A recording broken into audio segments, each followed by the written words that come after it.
Welcome to episode 61 of The Life of a TV Addict. I'm Sasha. Notorious FPG. And we're here to bring you our week in TV. We now 61. We about to be Social Security age. I know. So what'd you watch this weekend? What was good? This week, rather. Girl, everything was good to me. Everything. I watched, you know what I had? Handmaid's Tale. And how pleasantly surprised. First of all, let me say, I was pissed off with Handmaid's Tale because they had it on Hulu available at 9 p.m. Right. So I'm like, oh, word. I'm like, I got my edamames. I got all my sparkling water. I'm like, 9 p.m. I'm ready for you. Then I didn't see you posted up on Instagram. So I'm like, she usually don't miss this. Like, what's going on? So I hit my Googles and they like, yeah, 9 p.m. because it's Pacific time. Yeah. Midnight for us. I'm like, fuck. I was so angry. So I'm like, okay. Whatever. I'm like, but at least you got two to watch. So you didn't just get one. It was not two episodes. Yeah, and that's so that one was really what shocked me because I'm like, oh, okay, it's two. Yeah, a mini binge, not a full-on binge. But it was good. Two good ones, no bullshit. Yeah. So we found out where they took them. It was like retribution, I guess, to teach them a lesson for trying to rebel. Yeah. And I mean, I almost peed my pants. I can't even imagine how those actresses felt doing that. Because the tension was so, when they hit that lever, you just knew that they was going to drop out. Or just like they were going to hang some of them as a lesson. Something crazy. You know what I mean? That moment was so tense to me. I didn't think, you know what, when they went, I thought they were going to fuck them up and do other shit to them. I didn't think they were going to hang them because they are the ones who can have children. To have the children, right. And it was all of them. It wasn't like it was two or one. It was like what y'all going to do? And plus, Offred, they didn't know that Offred was pregnant. Right. Until I guess somebody made the call, she's pregnant. Yeah. But when she went in the kitchen and she refused to eat, because I'm like, oh yeah, she's not going to eat. And they like, come here, let me show you what we'll do to you. I'm like, oh my God. I mean, I can't imagine that girl. First of all, it looked like they did something to her mouth, covered her mouth, like cut her up or something. And you could tell she had a break with reality because if she was rebelling, but now she was getting in line because she was under his iron and everything. Mm-hmm. So Offred was like, yeah, I don't want that. I don't want no parts of that. Yeah, and then we see to the wall. Thank goodness she didn't, because later on in the episode we see that Nick comes through and gets her out of there. I know. I was like, oh my God. So it's a good thing she didn't keep rebelling and kind of gave in that moment, because she wouldn't have been in the place to be able to escape. So it was like, whew. I thought that one of the scenes that I thought was really impactful was the one with the butcher. That's the butcher. When he left her there and she was like in his eye or whatever she said. And he like laid an alligator or whatever. Like, I don't believe in that bullshit. Yeah. Girl, nobody believing in this bullshit. Yeah. And I thought that scene, because it seemed, for me, through the entire first season and everything, it seemed like everybody was kind of going along with everything. Right. And then the men especially would really have no reason to kind of rebel. We saw him give the package, but it was like, it was like a little, like, it wasn't anything. But then when he said that, to me, it was just like, yeah, I don't believe in that bullshit. So fuck that. But then I was wondering too, because it's like, not necessarily like you said, maybe not for the reasons we think the women should be rebelling, but now sex, just regular sex, is not, like, it's frowned upon, because sex has a mission. So if you're just having sex out here, if you're a man of a certain age, you're supposed to be impregnating. And so they can't have regular. Well, I'm just wondering if this is something that makes the men who aren't in these certain positions, like, are they allowed to be married? All women who, we saw the unwomen in the next episode, and we saw the women who are procreating are with the generals and stuff.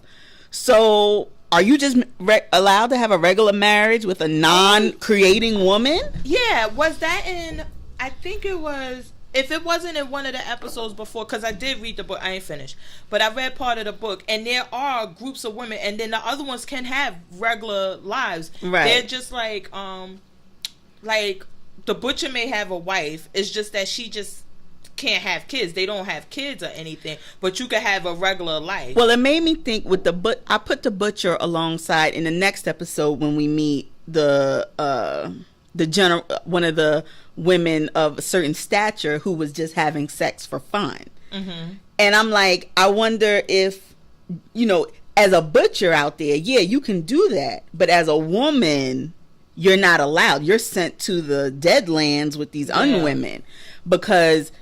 And like she said, they even asked her, they said, well, what happened to the man? Oh, he probably got promoted. Because she wasn't having sex with her husband. She said he was too busy with the handmaid. No, that was in the second episode when they had one of the girls with the green, I guess they one of the generals or whatever. Right. Wives, and she was messing around, I guess, with one of their drivers or somebody at the place helping him.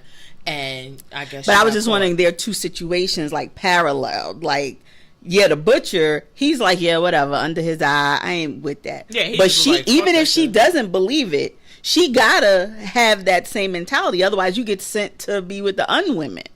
So I was just looking at their situations parallel. Not, I know they didn't happen together in the same episode, but I was just saying the men who may not be all in line treated one way, and the women who have lapses in judgment, I guess you want to call it, treated this whole other way and sent to their deaths in this horrible land. Well, it was interesting. We kind of saw that last season when, remember, the guy who got, what is her name? And she showed up with the one eye, and he was messing around with her.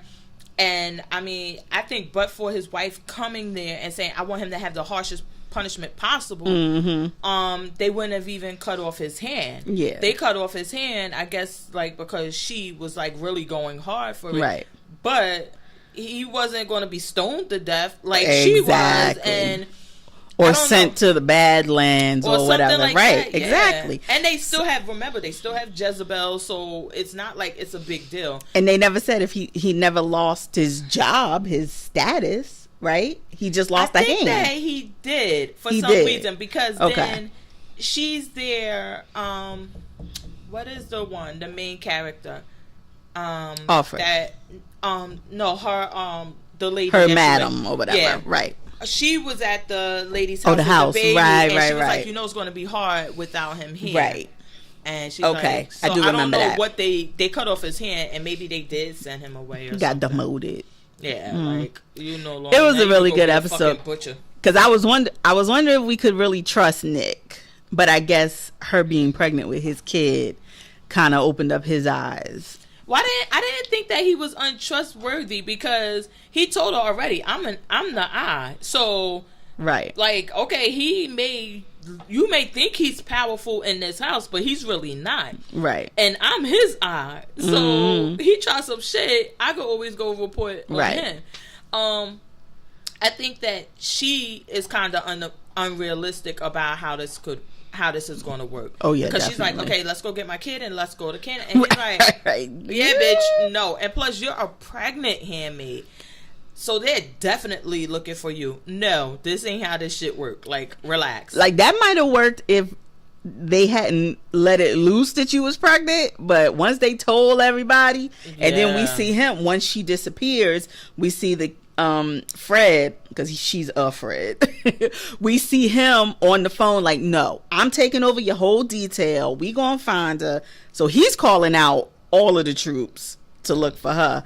And the fact that she's hiding out in a newspaper building just deads me because they've outlawed all of this stuff now in this building. You think, like, they imagine how many people pass it every day just thinking of those days back then, and it was just interesting. So was it that one that was the slaughterhouse, or was it that was where she saw the nooses and the holes where they must have just herded the people who worked there down into the basement and just killed all of them. And because we saw the one shoe was upstairs and then the other lady's shoe, the matching, was downstairs by those holes, so we knew what that woman ended up as. But I thought her with this laptop, I was like, Really? Watching Friends. Really? I'm like, so this laptop just charged all the time? Get out my head. That's what I was thinking. Like, because when I must have turned away, and I'm like, what the fuck is that she watching? I'm like, how she? So then I had to watch it again, the episode again, and I'm like, yeah, bitch, no, that laptop wouldn't have been charged all these years, girl. No. Unless it's been sitting on the charger since the time fell, it might be at 1,000,000,000%. I can't. But the first episode, the only scene I really didn't care for was the sex scene. I was like, I knew it. Is it just sex to be sex? Because I don't know. For me, it was like one of the things, it went on too long for me. I was about to say, for who? And for me, it was going on too long, and it just seemed like out of nowhere. This what you about to do? So you were hiding, you on the run, he on the run, and you just want to have sex with him. I took it as one of two things.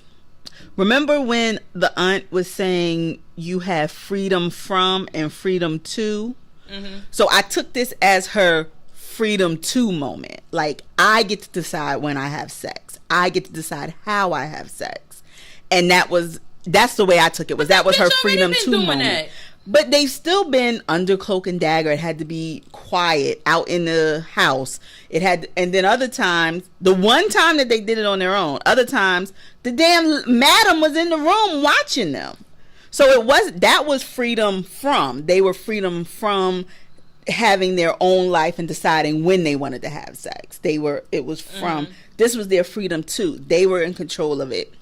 How they did it, what position. It wasn't dictated by the madam. The one time they did it on their own. Do that right now. Look, he got me out of there. He did what he was supposed to do. I gotta give him his prize, right? Come on now. We'll say that shit when we get to Canada. And I don't know. First of all, I don't know when I'm gonna see him again. It's gonna be at least a week. He barely even knew where the hell I was. Oh yeah, that is true. So he probably brought some food. He probably gonna get this nut, and then he gonna see you in a week or two. I just was like, and then it was like, all right, I got it. Then it was like, oh, okay, so we still doing this, huh? Yeah, like, I thought I did think it was going to be done. Then I'm like, y'all laying down? Like, it was just going on and on. I'm like, it's so dirty and dusty. What are we laying on?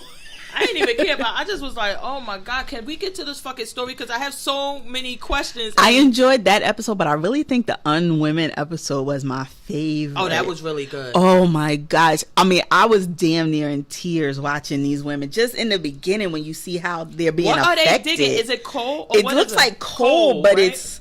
I don't know. It's somehow toxic because we see it's eating their skin away. Their nails are falling off. Their hair is all messed up. And the aunts wear gas masks where these women don't. But, that episode just... So we saw Marissa Tomei come in as the, I guess, general's wife. We'll just say general's wife. But the woman of stature who was sent to them as punishment. And I had to watch that episode again because I couldn't... For some reason, the sound on that episode was kind of weird because maybe she was speaking soft, but they never adjusted it. So it was like when she told how she got there, because I'm like, what the fuck is she doing there? Yeah, it was so low, and then I was like, okay, let me rewind. And then I was like, let me just watch the whole episode. Because initially seeing her, I didn't put it together that she was a woman of stature. Me either. And when she walked in and the woman handed her stuff, fucking bitch, I was like, oh, wait, we know her? No, that's what I said. So then it was like, okay. And then as it went on, you see that the other women are really ostracizing her. And I'm like, well, damn, who is she? I'm like, they must know her. Her face must... I'm thinking, oh, she's a woman. Like, she must have been, like, a real hoe or something in the day or something. No, you know what? And I didn't either. But then when I watched it again, I'm like, oh, the bitch came in a green coat. Like, why didn't Exactly. I didn't put that together either in the beginning. I just assumed, like, they just send them in whatever. And I'm like, this bitch came in this... Because I'm like, yeah, I thought they were doing... that to her just like as an initiate, like we don't know you, we don't fuck with you. And then when it got to the other part and she kept saying like in his eye, I was like, oh, this is why they don't like buy this into it. Yeah, because they like, bitch, this shit got us here. But I did not see that part where she was going. I did not see her killing her coming. I didn't see her killing her that fast. Oh, I didn't see her killing her. First of all, when she said, oh no, start taking these once every 4 hours, I was like, don't take that. Don't take it. I thought it would be something like a long-term kind of kill. I did not see it at all. And I'm like, oh. But when she was in that bathroom, I was like, oh, bitch. She fucked you up.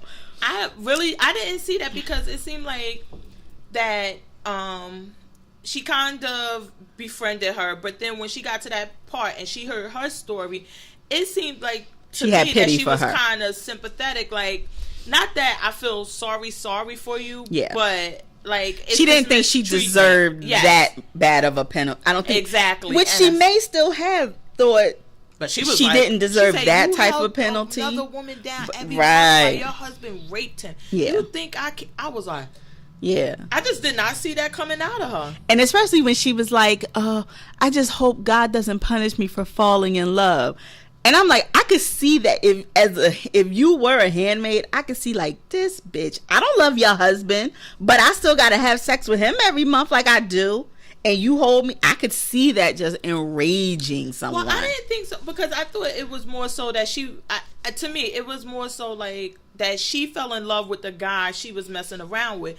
And she's like, that I hope that I'll be shown mercy because I was in love with this guy. Right. It's just that it's forbidden. And my husband was fucking a handmaid right. whenever he wanted to. Yeah. And then not for anything, unless one of the girls lived in her house, maybe she didn't hope because if her husband fucking a handmaid left and right, what the fuck I need to be there for? Like, well, no, that was everyone, all of them. When it was that time, that was the ceremony. Mm-hmm. So all the women were present. Like, remember when we saw Alfred laid in the wife's legs? But I'm saying, I saw that, but in Alfred's case, the wife, and up until the point where she started fucking him on her own, she wasn't fucking with the husband outside of that ceremony. Okay. And all right. This one is saying, like, my husband was so busy with the handmaid, he didn't even know what the fuck I was doing. Yeah. So I'm like, maybe she didn't have the ceremony because it was unnecessary. He like, bitch, go. No, we don't need you for this. I see what you're saying. And because she's cheating, she like, shit, I don't care. Right. I have my own ceremony. Yeah. And so I don't know. I just thought, and especially I guess her thing was, and I think that's why it was so important that they kept showing the flashbacks, because she was showing that, in my opinion, that her reasoning or whatever justification is like, when before this happened, we weren't doing anything. Yeah. I was in love with my wife, but y'all outlawed me being in love, being married. And y'all took that away from me. Right. And so it's like, what I care about your feelings. Your feelings. And so why should you be treated differently because your situation is different when mine was different and y'all didn't care. Yeah. And then when they hung that guy, I was like, oh my God. No, when she had to part from her wife at the airport, that was so crazy. I was in tears when when they were sitting in the cubicle and you felt like the tension and they kept with saying, the guy. Egg? Yes, and he was like, when they kept asking these questions, and then when she goes to get up, like, we're gonna get a lawyer, and he was like, this is the law, and they were like, what law? The law. I was like, oh, some shit done went down. But did she? So I didn't understand because I thought she was actually from Canada, and her wife. The wife was from Canada. Oh, I thought the wife was American. No, the wife was from Canada. Carried the baby. Right. So I thought that's why she got to go, but no, the wife was from Canada and carried the fucking baby. Yeah. It was her egg. So why she ain't lie? I'm gonna say it was my egg. I know, right? I don't know, but I guess in that moment you wouldn't know, because if I say it's my egg, are they gonna make the child stay? You know what I mean? Like, you don't know in that moment. You just want everybody. You want us all to get out, but ideally, just let her and the citizen, the Canadian citizen that can't be kept here legally, get out and take the baby. That was so crazy. In that moment, when they went up the steps in that airport, I was like, oh, your heart just dropped for her. And then I liked having a backstory about her, because last season we saw where she actually fell in love with somebody else, and I think those stories are kind of interesting now, because like how June, she's no longer off. Right. How now she's like kind of falling in love with Nick. But Right. her husband is still in Canada and he's alive. And are you no longer in love with him, or Right. will you be in love with him when you see? Right. I'm assuming Nick or the husband is going to get murdered off because we can't have her. Right. I would love to see her have to make the choice. But I don't think they're going to go there. But I mean, I'm assuming she's thinking the husband is dead. No, because remember when the guy from Mexico came, he said, your husband's alive. Yeah, but how can you trust that, truthfully? Like, he was also with the woman who you thought was going to help you and didn't. So I don't know if she really is holding on to that hope. I think now it's the hope of her child who she knows is here and the baby she's carrying. I don't think that it was anything to not trust with the lady, because the lady, like, I would love to help you, but we don't have kids. So, right. You know, I won't report you for coming to me, but yeah, I need these babies. Like, It wasn't like she betrayed her or anything. She just told her flat out, like, we don't have kids. Yeah. Y'all have kids. We want kids. Yeah. Y'all want oranges. This what the fuck is going down. Yeah. Like, it wasn't like a betrayal, because she could have easily went to them and say, listen, your handmaid came to me and she's trying to escape and had her punished, and she didn't. And then I think that when the guy came to her and he had specific information about her husband is what kind of, to me, would have made you believe, like, yeah, he must be alive. Yeah. And then, you know, if he's in Canada, yeah, he's kind of okay, because the law is different up there. Yeah. And I don't know. I didn't think that she would have a reason to not believe that he was alive. But I think that, of course, it's not like she got pregnant by Nick by choice. Right, right. But you're pregnant by him, you're with him, and now it seems like she's falling in love with him. Yeah. And because even, I don't know how that's going to play out, because even like last season, I was rewatching some of the episodes, like when they went to Jezebel's and things like that. It didn't seem to me she had that connection with Nick. Right. It was like, hey, you're a guy, whatever. They make me fuck you, and maybe I like to fuck you once in a while, but my husband is my husband, and I'm doing whatever I need to do to get back to my husband. Right. And get out of here. Because when he drove them to Jezebel and everything, it didn't seem like she was bothered. Yeah. Because she was on a mission to get out of there. She like, listen, I really don't give a fuck. Yeah. I don't want you to come with me. I want to get out of here. Right. And so I don't know. But now and maybe like in that, love with him. I was getting ready to say, maybe in those moments she wasn't sure where his allegiance really lied to with Nick. Like she wasn't pregnant then, so it was just like, I don't know if you are, you know, flirting with me and doing things to report back. Are you, you know what I mean? She wasn't sure where he was. Mm-hmm. And then as the time went on, once she got pregnant, exactly, I think it changed. So that's what I'm saying, is that I think, and not to bring up one of my fave shows now, The Last OG, but it plays into that also. It's kind of similar to that. Is that the person is not here. You don't have access to them. Mm-hmm. Does that mean you're no longer in love with them? Because when you see them, Now, I didn't watch this week's episode, so what happened? No, with The Last OG, it's just the same stuff, but that's basically. And then I was just telling somebody, I found out that Jordan is the one that made Get Out. Get Out, right. He actually made The Last OG. I said, so this kind of makes sense. That, remember, I kept saying, why are they not discussing this story about him being in love with the guy? And right. I said, it makes sense, because remember what he did with Get Out. He had it promoted basically as a comedy, right, and let it all, but it had all of these messages in it, and he just kind of like downplayed them so they could get through, right. And I was thinking the same thing. But when Handmaid's Tale, I don't know. I would love for them not to pussy out and let both of them be alive and her have to make a choice. Yeah. And who knows, she may be out of love with the husband, because who knows how he's been living now. Right. And what he's into. And maybe she's like, listen, you're not even a fighter. You're not militant about this. Like, you got up here and got real comfortable and hanging fucking pictures on the wall. Right.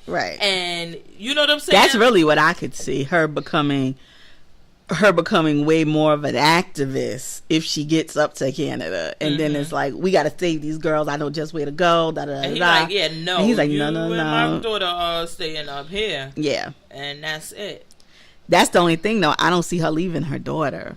Like, getting to Canada sounds great, but knowing you have this child that's still there growing up, possibly to live a handmaid's life, so I don't know if you're going to leave. I know, but the thing is, I mean, how are you going to get her out and get yourself out? Yeah. We're going, Nick. Probably would. Nick. Like, you don't want me to throw myself down the stairs? You got to go get my baby. Oh my God. Like that episode. Because we see she gangster. We see June is going to become like a real rebel. So at least that's the way I see it going. So she gonna be like, yeah. She done cut the hair and everything, so she's ready. When she was cutting her ear, I was like, oh, wait. I know, me too. But I gotta turn away. I'm like, you know what? Only until she started rubbing it, I'm like, oh yeah, I just watched that episode where they put that fucking tracker in her ear, and I'm like, shit, my ass would have been forgot. Like, oh, I had the damn tracker. Whew.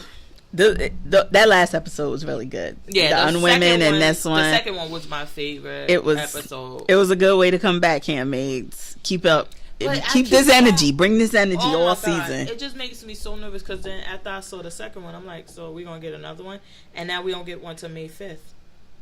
Not May 5th. May something like that. Really? Let me see. Wait, this week is May. Yeah, but May 2nd would be Wednesday. It's going to be after that. Oh, come on, because man. Because I was looking, I want to go click on the next episode. I'm like, and he's like, no. Upcoming. No. I did that the other day with Siren. I was looking for the new Siren. It was like, upcoming. And I was like, oh, damn it, Hulu. But I thought it was. Well, that sucks. Don't give me 2 episodes if you go. Next episode, May 2nd. Oh, according to IMDb, next episode is Wednesday, May 2nd. Episodes watched. It doesn't have the thing here. And it's going to be episode 3. So they're not playing us out with giving us. They said watch a sneak peek. I don't have it because they usually have the episodes up here and then it has the date. Oh, okay. Well, IMDb is saying we're going to get episode 3 on May 2nd, just as we should. So, all right. Let's hope. I hope so. Ooh, keep your fingers crossed. Come on now. Don't do us like that. Because, I was trying to click on one of them because now we're going to get, what is it, Mora? That episode is going to be about her. Yeah. And I was trying to click on and it was like, oh, now they got you can watch the sneak peek. So maybe it is going to be. Oh, okay. All right. It was good.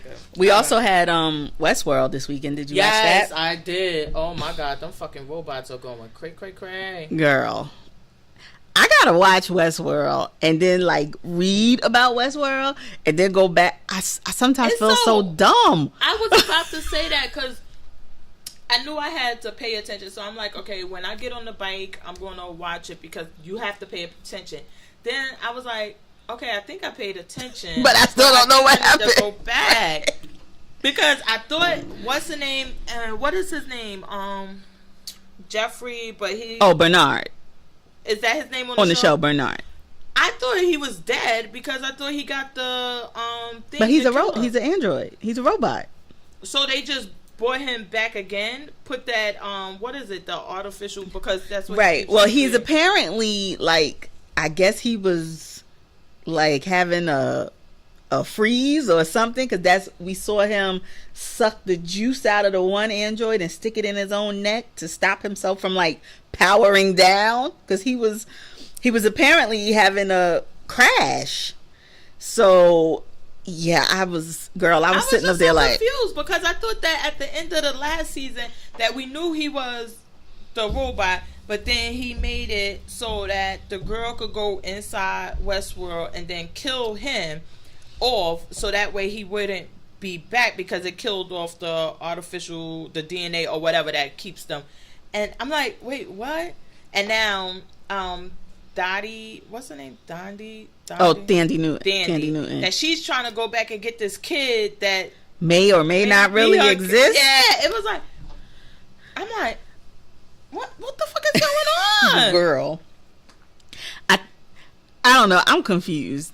And I'm waiting for the new robots worlds to come in. I'm about to say, so the robots killed everybody at the party who's not, who we saw all the bodies floating around. Yeah. And apparently it's been a while because these bodies are like decomposing. It didn't seem like it just happened. They got a whole new team in the kind of and we see this military group came in and they're just killing the robots, which is Bernard is like under the radar, so they don't kill him apparently. Because they think he's still the human, guy. right? Yeah. But we saw when they were walking along the beach, they was just shooting the robots dead. Which apparently, if you shoot them, you're just going to take them, I guess, and just try to reboot them to be right, because it don't kill them. They're not dead just by shooting them. They just like crash. I was just like, I'm so confused. I'm like, I think I need a binge on this. Like I have to read it the next one, and still I'd be like, what? But the only thing that was cool, which I'm excited to see, is we saw that as they were going to that edge of the ocean or whatever, we saw that they saw a tiger, and they're in the West. There are no Bengal tigers. So apparently there's other worlds out there that are like crisscrossing. Because this must be a world like in Asia or something, and that's how the tiger must have gotten there. It's like a glitch, I guess. Oh, so who made the other world? Girl, I'm waiting to see. Just too much. I can't deal. And we saw in the coming attractions, Tandy Newton is dressed up like a samurai. So I'm like, okay, it must be a Asia like India type world, and then an Asia like China or Japanese type world too, that you can go to and have sex with the robots and be a samurai if you want to be, or whatever. And then they just crossed over. Somehow it's like a glitch, I guess, glitch in the Matrix, I guess, where they cross over. I don't know. This shit is so girl, it's confusing. So we'll see how that I'm gonna have continues. To get me a binge on that. Yeah, it makes my eyeballs hurt, like, because I be like, how many times can I watch this? Exactly. I'm like, I still don't got it. I always tell people, like, I like Westworld, but I feel like I'm too dumb to watch Westworld sometimes, because I'll be like, I don't get it. I'm confused. Yeah. And I think that you need, sometimes, and I'll tell you, because I love a good binge, but I think that sometimes you need a binge, because then that way you can watch the next episode and then kind of put the pieces back together. And like, right. Okay, that's where that was coming from. I see that's what you're where saying. That was. I think so. I don't know. But what's your next show, girl? Now I'm all caught up on Billions. Ooh, did you? And I didn't watch this week. Oh my god! I don't want to ruin it for you, but girl, Taylor. Is that her name, Taylor? The androgynous? Girl, wait till you see her this episode. I'm gonna watch. I didn't watch it this episode. You know why I didn't watch it? Because you weren't caught up before, so I'm like, why waste the time? Like, I got. Girl, I'm all in. Put it on the table. I'm all in now. That's okay, because it's this table. I am all in now. Taylor, what? Ooh, this episode, it was really good. I'm gonna watch it. Well, I've been watching it. I just didn't watch it this week. Yeah. And I'm gonna watch it. Cause yes. And so I gotta watch my basketball. What else did you watch? Did you watch? Of course, we watched Siren. Yeah, of course. Yeah. Of course. And my husband had me watching the upcoming episode trailer over and over, because he like, oh man, the mermaids are coming and this and that, and I'm like, really? I didn't see it. And he like, go back and watch it when they on the boat. So I'll go back and watch it. I'm like, is that a man? Is it not a man? I'm like, all right, I gotta watch it again. Is it a man? Is it not a man? And he like, it gotta be a man. You see how he threw the thing? But I'm like, oh, and I just forgot her name, and I knew her name. Is it Ryan? Ren. Okay. I'm like, she threw the pole when she was at the trailer park like that. Like, so it doesn't have to be a man. Yeah. Was it a man that came up on the boat? See, I watched it on Hulu, no coming attractions. Oh. So I didn't see any of that. But I'm of the same mind as your husband, because they're out there patrolling, and when the guy in the episode, we saw the military guy try to call the boats back in, and they said no, they're too far out. So I'm like, they've been overfishing intentionally, so they know it's something out there. Mm-hmm. So if it's not Ren and it's not the sister, they're gonna be catching other mermaids. So I'm with your husband in the mindset of, we're gonna get some male mermaids, and we're gonna get or merman or whatever you call them. So, because I saw the guy that was on the original boat that caught the sister, and he said, I want my mermaid back. Yeah. And I'm like, wait, is he a good guy or a bad guy? Oh, the Asian guy? No. The not the Asian guy. He was on. Remember when they were on the boat the first time and they caught Ren's sister, and he's with Chris now because he's always with Chris, the guy that the military took. Okay. So when he met up with the guy, like at the end, he like, I want my mermaid back. Okay. Yeah. And I'm like, wait, is that like, I want my mermaid back to get her back to the sea, or I want my mermaid back because I know that's worth some money? Right. Well, I don't know. It could be. We don't know what their intention is. And with her. So I guess that the mother isn't a mermaid, but that they want to use the mermaid DNA or stem cells to kind of heal her. Well, that's what I was thinking too, because that's what this guy is promising her, but that's not what he's telling her it is. So I'm assuming he's not telling her, oh, we're going to use fish. He's probably saying, oh, we got fish DNA we're going to try out. We ain't saying mermaid. What did he say to her? Because he did say we did some stem cell research and we used it, and I don't think he used the word mermaid, but he was like, she'd have looked at him like he was crazy if she. But not he was one. like that it worked and this and that, and she was like, well, get me some of those stem cells. And I guess that's what it's going to come down to. So I guess she's not a fucking mermaid because she would not be in a wheelchair. And maybe the father doesn't know as much as we think either, because it seemed like they were just getting paid to overfish by the army. Mm-hmm. This was the army's plan. You overfish, that draws them to the surface looking for food, and then we'll catch them. They don't know why they're doing it. They're just making money.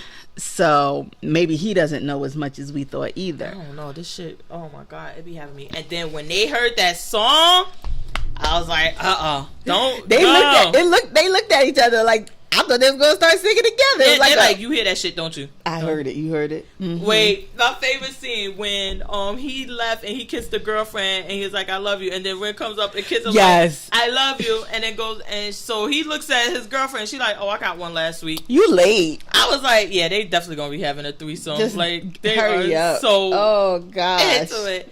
But now we see the Earth Mermaid lady is kind of like, we don't know her. No, it seemed like she's against humans.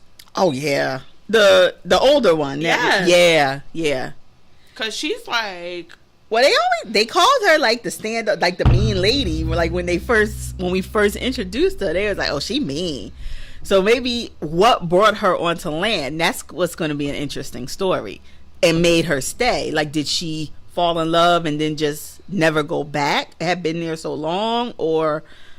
I don't know. I'm interested to find out that backstory. Had this, thing on the Freeform app. It was so funny. They were like 10 signs that she was a mermaid all along, and then like one of the things was like she runs a mermaid shop. Like I was like, yeah, makes sense. About that.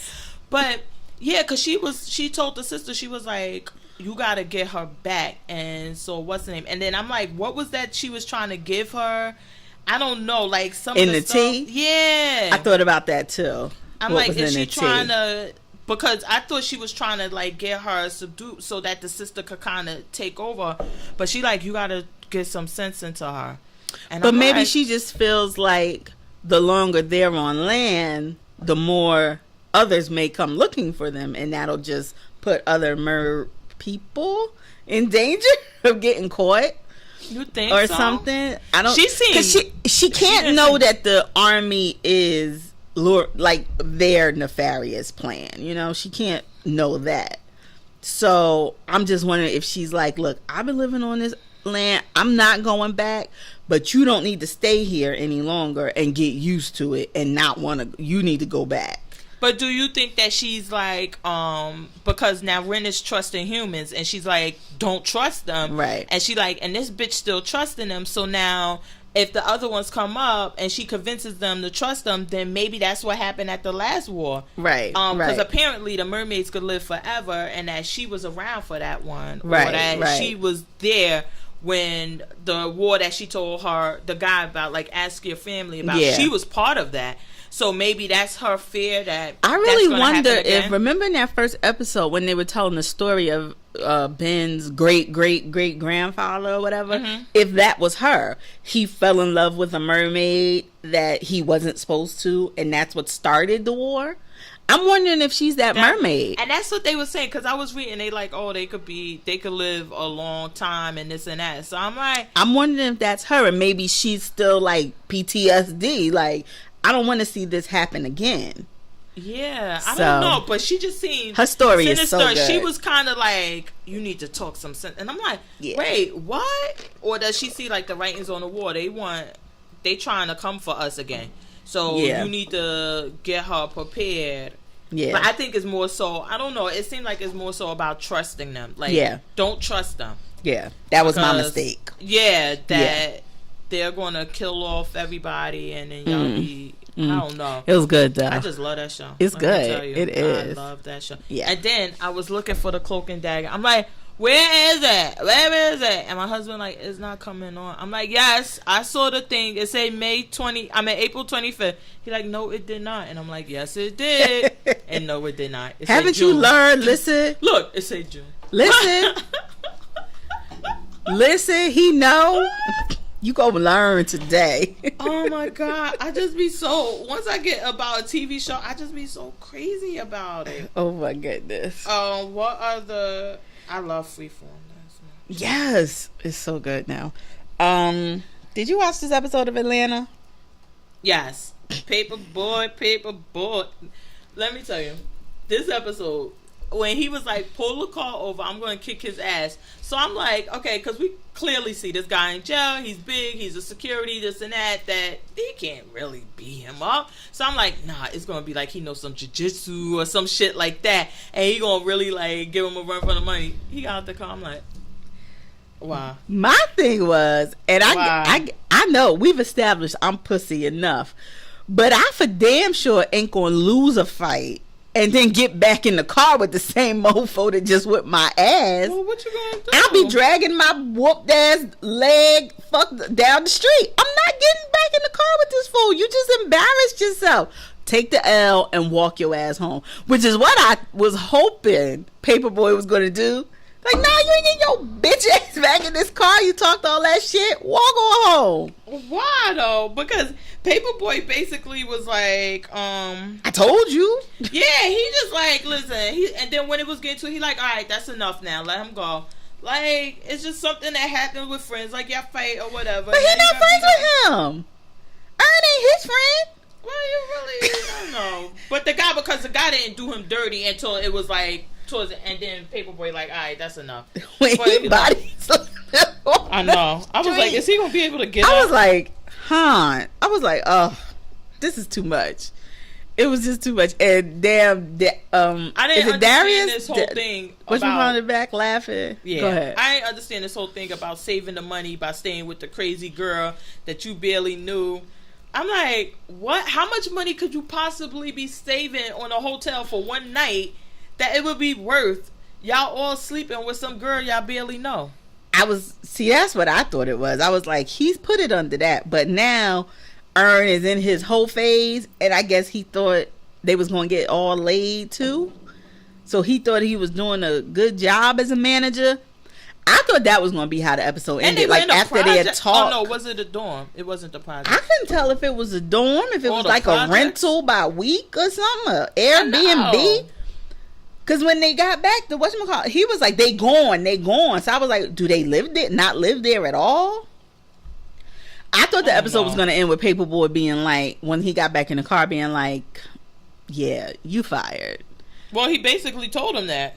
He said, yeah, it's time for me to go my own, get new representation. He was like, because this all your fault. This is bullshit. Yes, yeah, like, I agree. And I think that he like, you know. They had I don't know if you follow this thing on Twitter. It's like one gotta go. It's like they give you 4 choices of several things. Oh yeah, Ern gotta go. Oh my God. They put Ern, Vanessa, Paperboy, and Darius, I think. No, I think Vanessa has to go. I said 2 can go. Ern and Vanessa.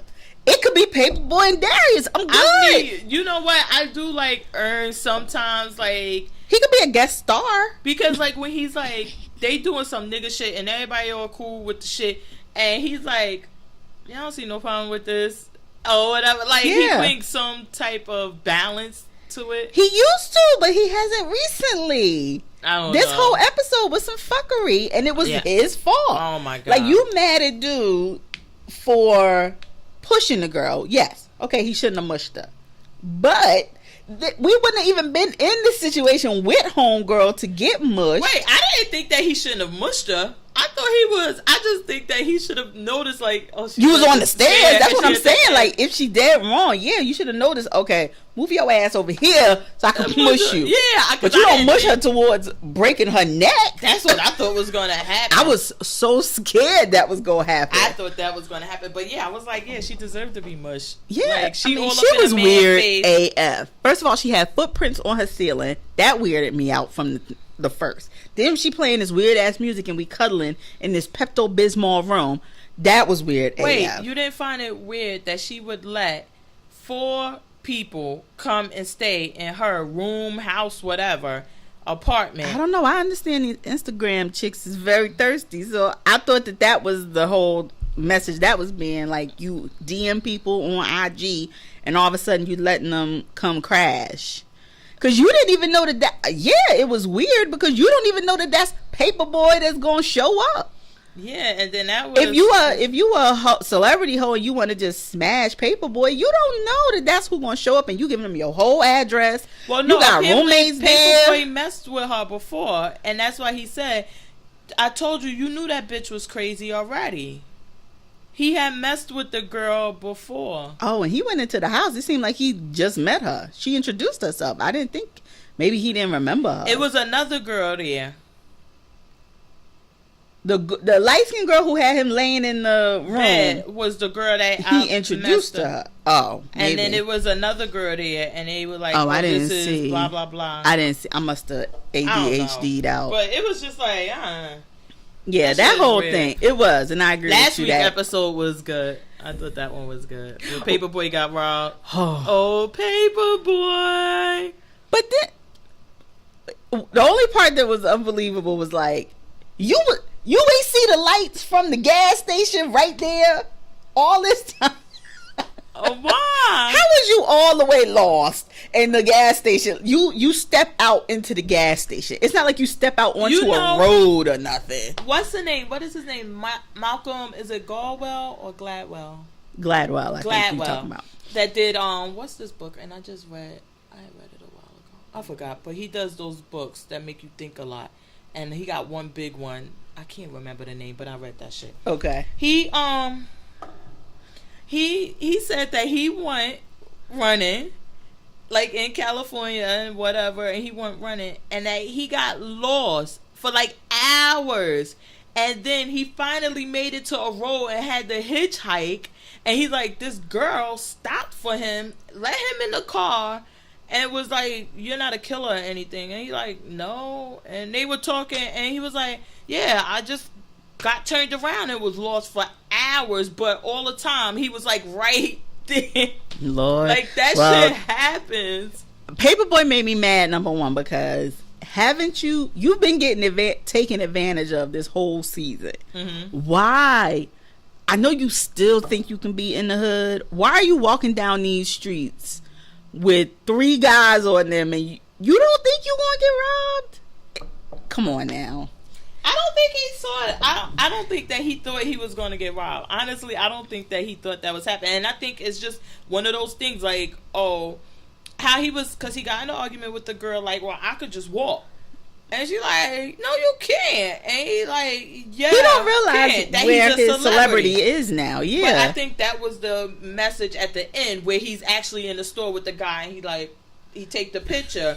When before he was so dirty. Against that. Yeah, he was like all against that. And he like, I guess to me, it was like his acceptance and acknowledgement that, I am a celebrity. No matter how much I want to fight this, this is what I am. And now I need to make this cross. Yeah. And I think that's what led to this episode with him like, I need to get a real manager now. Yeah. And things like that. I don't know. What did you think about when the white boy put on Laffy Taffy and told them to start dancing. Oh my God. That whole end, I was like, so y'all really want to sit up here in front of this Confederate flag and smoke with this dude and watch these wangs dancing to Laffy Taffy? Y'all just gonna sit here like this is okay? I was like, what the fuck? I did love the part when they were walking down the street with their TLC silk pajamas on, and they saw the cops flashing, and they hide, and then they looking like, this damn rent-a-cop, he in a golf cart. They all looked at each other like, yeah, right. That's a good one too. It was a good episode. What? Okay. ATL. Did you I didn't watch Last OG this week. You watched it? Yeah, but it's like the same thing. There was nothing on a date. Yeah. Oh Lord, with who? Some girl off a Tinder. For real? Grindr, what she look like? Not grind. Nice. It's not Grindr for him. Oh, I don't know. We should stay over there because I thought it was gonna look. I thought you was gonna say like she didn't look like nothing like she was supposed to or something. No, it wasn't like that. Okay. Yeah, it was a real date, but he kept calling her like Shay and this like that. Yeah, it was cool. I think it's gonna be like what you were saying earlier. Like it's gonna speak to how some people can be frozen in time, and then certain things maybe can bring you back. Because he's obviously frozen where he was arrested and never came out. Mm-hmm. And he's still frozen in that relationship. And maybe now with him out, it'll revamp her feelings about what was good about them back then. And maybe she will have that conflict going forward. I want to see. Because, it couldn't have all been bad. And I think you're going to see her flashing back. Or maybe she'll get caught up in the moment of what was good about it, and then it'll be like, oh, this is why. Well, we saw her flashback last week where she was throwing the brick at the window and things like that. I don't know. But she was looking kind of like, oh, that was a good memory. Yeah. But then I guess maybe us as the audience is supposed to be like, nah, that wasn't a good, you're not supposed to be happy about it. I don't know. So it'll be I'll be interested to see. I just didn't have a chance to watch it this week. I like watching it on the app now because it cuts out about 10 minutes of commercials and it's uncut. Yeah. So like that. Trust me. Did you watch is there any more scripted shows? No, so it's all time. I've been watching Fear the Walking Dead. I actually like what they're doing with Morgan. I like what they're doing with Morgan. Well, after seeing Miss What's-Her-Name in Infinity War, it looked like she done gave the fuck up on The Walking Dead too. She like, yeah, this Marvel money about to start working for me. I'm sure that's the case. No spoilers. You didn't see I'm going tomorrow.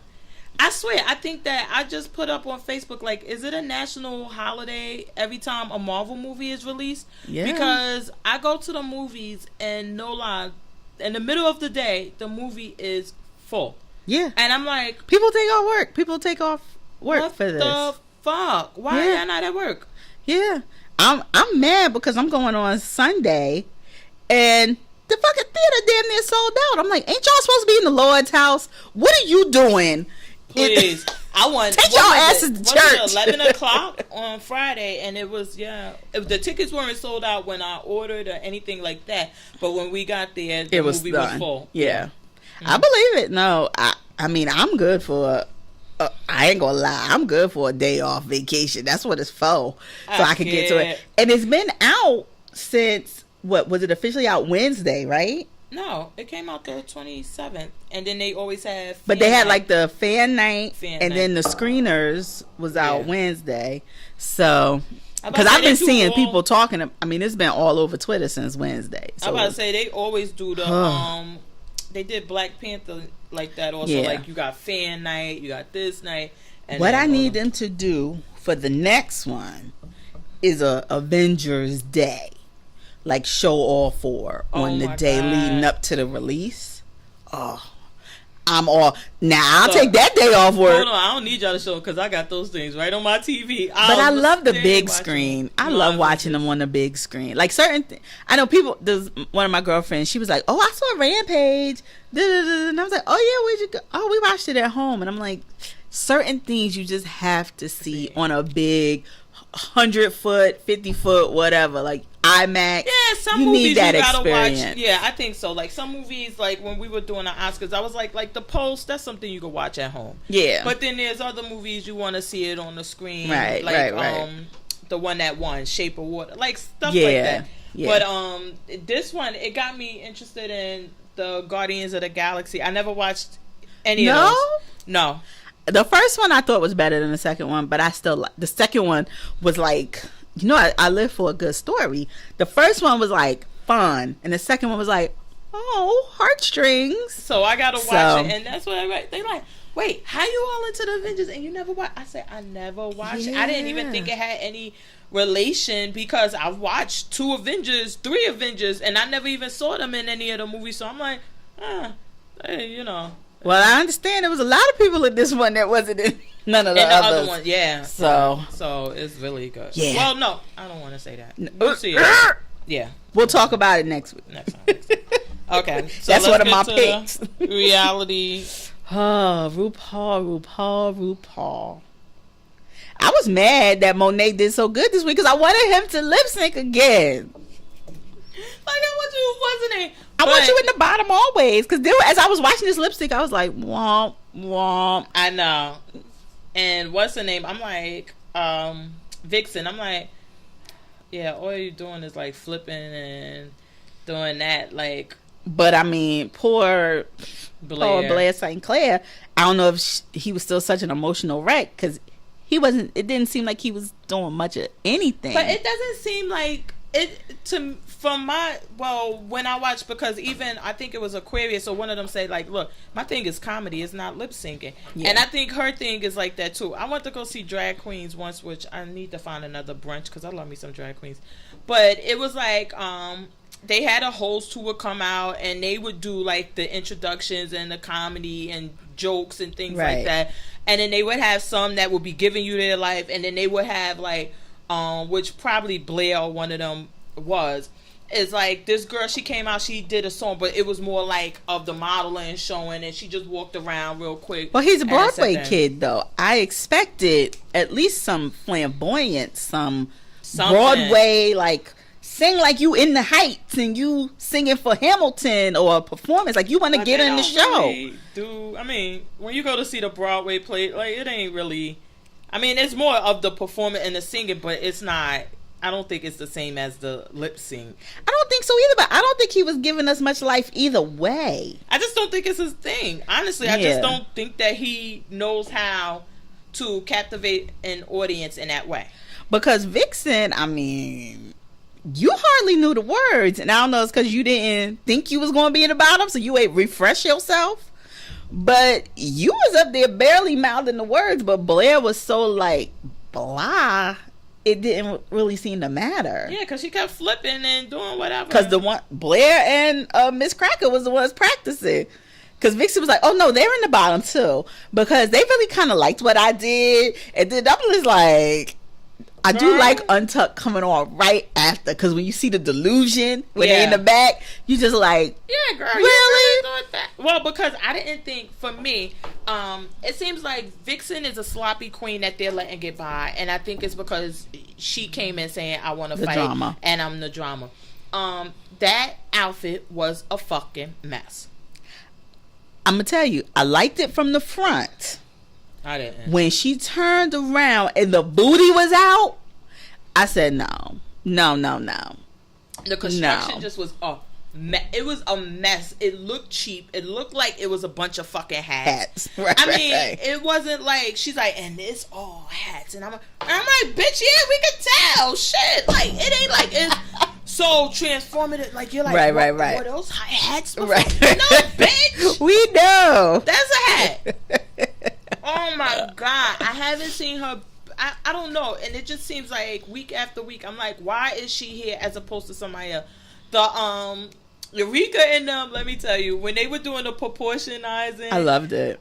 I thought it was cute and funny when they did it in the workroom, and then when Asia O'Hara was like trying to shade it was like proportion, like I was like, oh, is it annoying? Because I like it. I wish they would have did Vanjie, but I'm like, whatever. Like, yeah, I'll take proportionizing. And then I thought, and the judges got it right. And I think that one of the things about Monet, is that her name? Monet, the yeah. one we like lip syncing.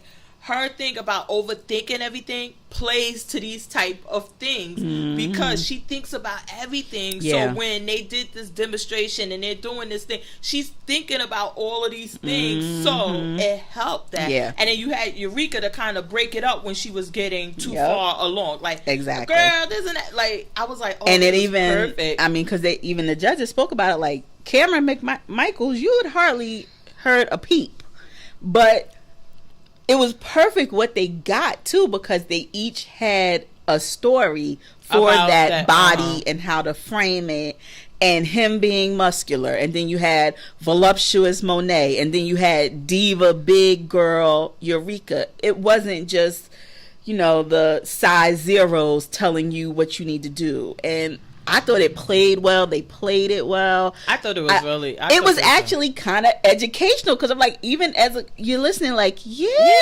if I'm that totally makes sense. Then it looks smaller. Like, I don't need to make my boobs look bigger, but I loved Monet's little trick about the like, if you don't have a push-up bra, just pushing that thing up on the side. I was like, oh, that's good. When I was watching the one about the makeup, which is the one I was really looking forward to, because I'm not a makeup person, I'm like, I always say, dear Lord, if I could be a drag queen, I would want a drag queen's makeup skills. The one tip that I liked was about the eyelash glue for the glitter lip. Because I always see that on Instagram, and I'm like, how the fuck you get that off? Oh, you know what? And what's her name had Gucci Mane wife that she had, and it's like 6-7 years ago, that she had the thing, and it's like basically like you use her thing so you don't have to put the eyelash glue on your lips, right? And then you could just use a lipstick and put the glitter. My sister had it one time. It's really nice, but it was all over the place, because it was like this one was talking, that one was talking, this was like, I'm like, wait, and what? Then it would be, because it was like, and I guess they thought that was going to keep the crowd interested, but it was confusing because I wasn't sure who to look at. Even the judges was like, oh, we back over here now? Oh, okay, wait, I thought you're not done though, you still in the mirror. And then they had the guy there, and it was like, why wouldn't y'all do the stuff on him, right? So that people, I was just like, and then the hair one, I absolutely hated that hair they put on him. I was like, is this supposed to make me want to wear a wig? Because it's absolutely not. Yeah, and they didn't do anything. And then when they did the masking tape, I was like, wait, I'm like the guy, I was like, that's not gonna hurt when it come off? Well, apparently they was like, yeah, we'll tell you it doesn't hurt, but it does. But they did it, and I saw a few of them. They put the knee high on the wig cap, and then they tape it around. Yeah, but I guess to me it makes sense if the tape is turned out so the wig can hook to it. But if it's turned to stick to the skin, I guess it pulls it up and pull it back, but then the wig, you could glue the wig down, but some of them don't need. That's what I thought, that they used the masking tape instead of gluing it down. But I'm like, if it's the sticky part is on the skin, that don't help.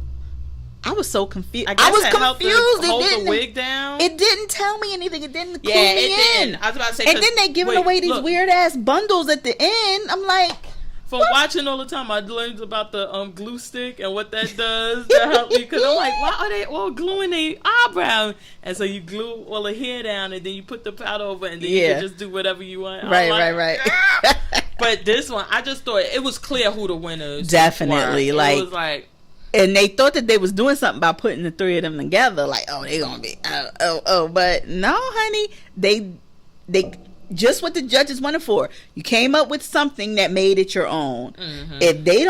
If they have not trademarked proportionizing by now, oh my God, because exactly, even Kamel, he was like, I'm gonna be saying it and saying it and saying it. It was a great word to have. If my girl was there, he would have been like, Vanjie. Yeah. But so then, the lip sync was blah. I thought the looks. I thought Miss Cracker look was really, really that hair. Oh, hat, nice. Going with the wind hair. Oh no, they called it Hello Dolly hair. Yeah. Yeah, she bought the spray to kind of look. This is really hair. But that one, Asia O'Hara, that like daffodil. Oh, that was really nice. I got a problem with her makeup because I know what she's trying to do, but to me, it's not being executed properly, and it's like. Your sister's sitting there watching you like, look at this dumb bitch.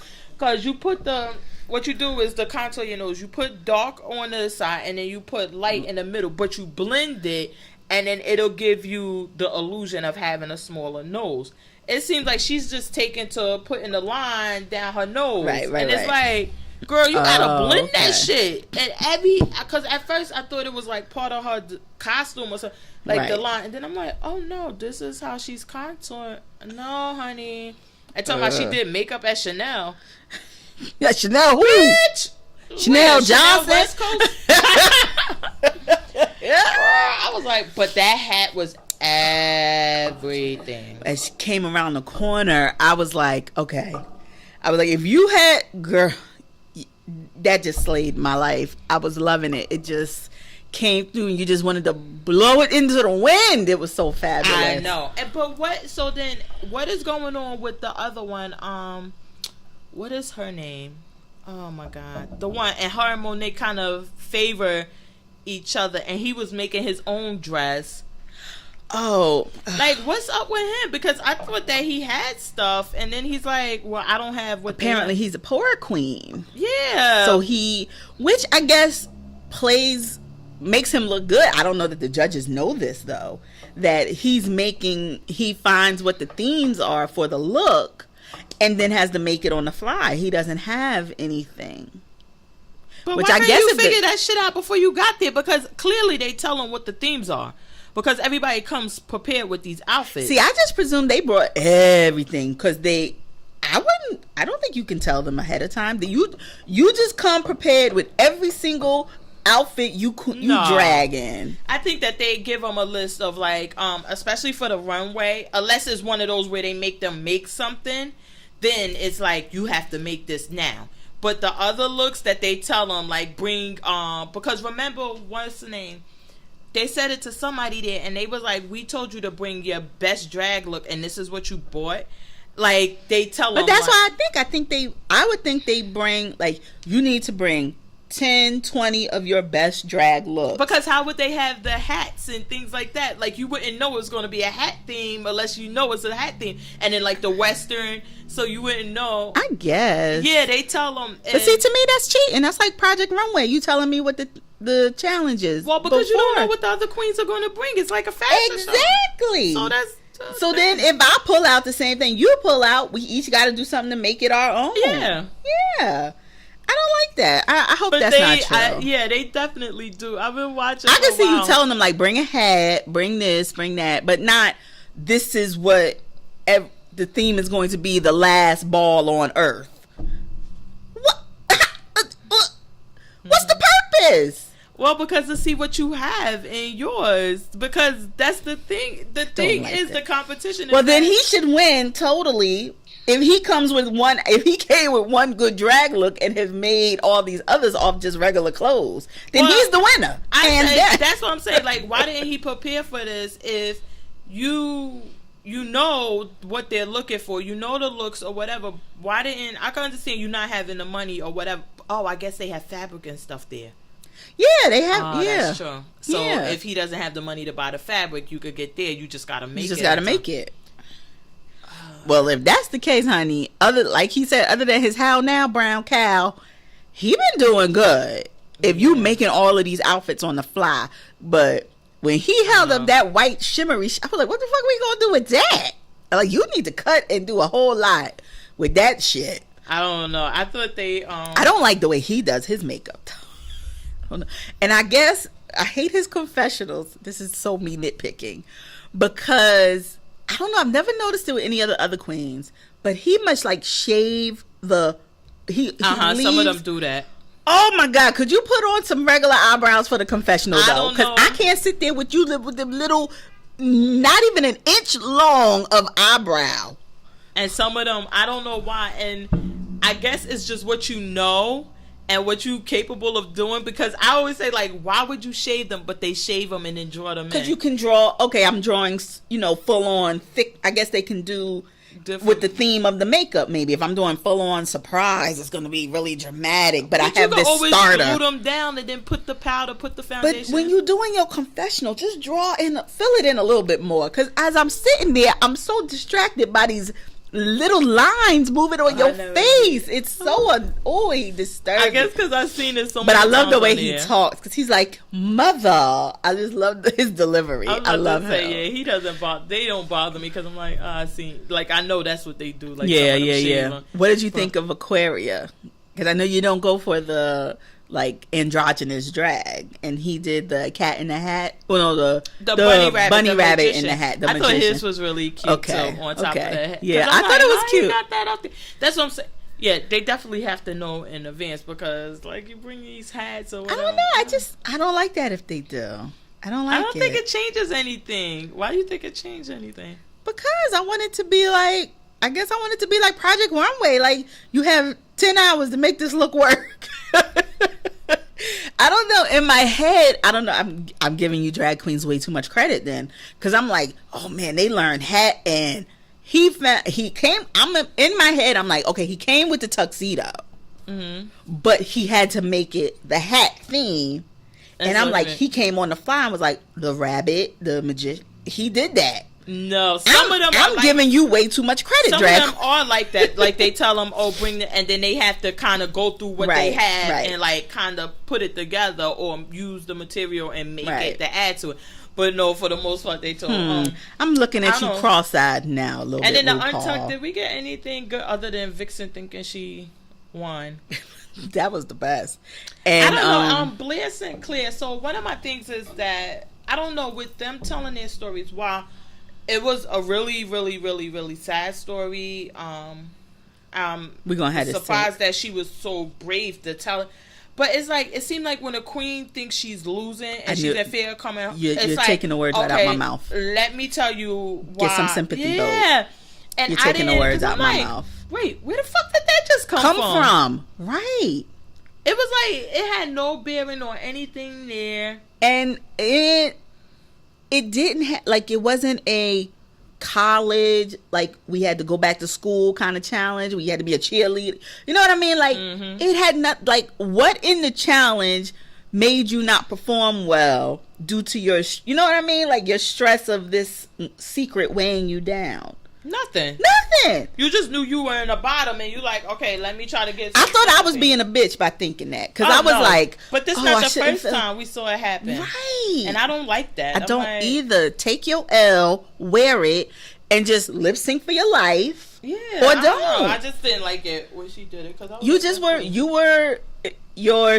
It wasn't just him though. As a group, their shade came off as not friendly shade. It was mean, and even if you say something that's mean, it landed mean. The crowd didn't even laugh. It was kind of an uncomfortable chuckle. I didn't even think it was, like, to me, it wasn't that. It just seemed like they didn't prepare. Right. That they totally blew it off like, oh, we're all pretty. We all serve face.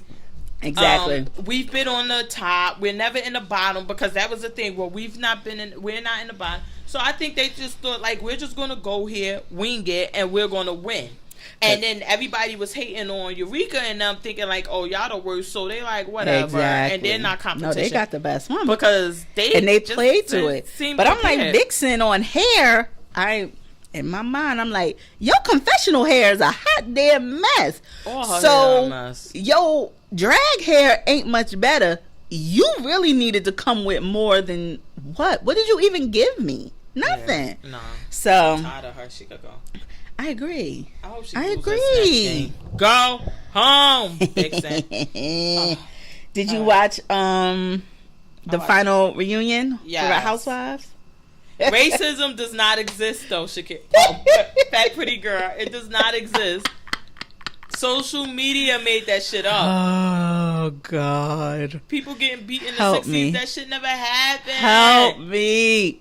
How do you claim racism, though? Like, and then you go into the bathroom and claim like you denounce racist. You're not racist, but then you go into the bathroom and claim racism.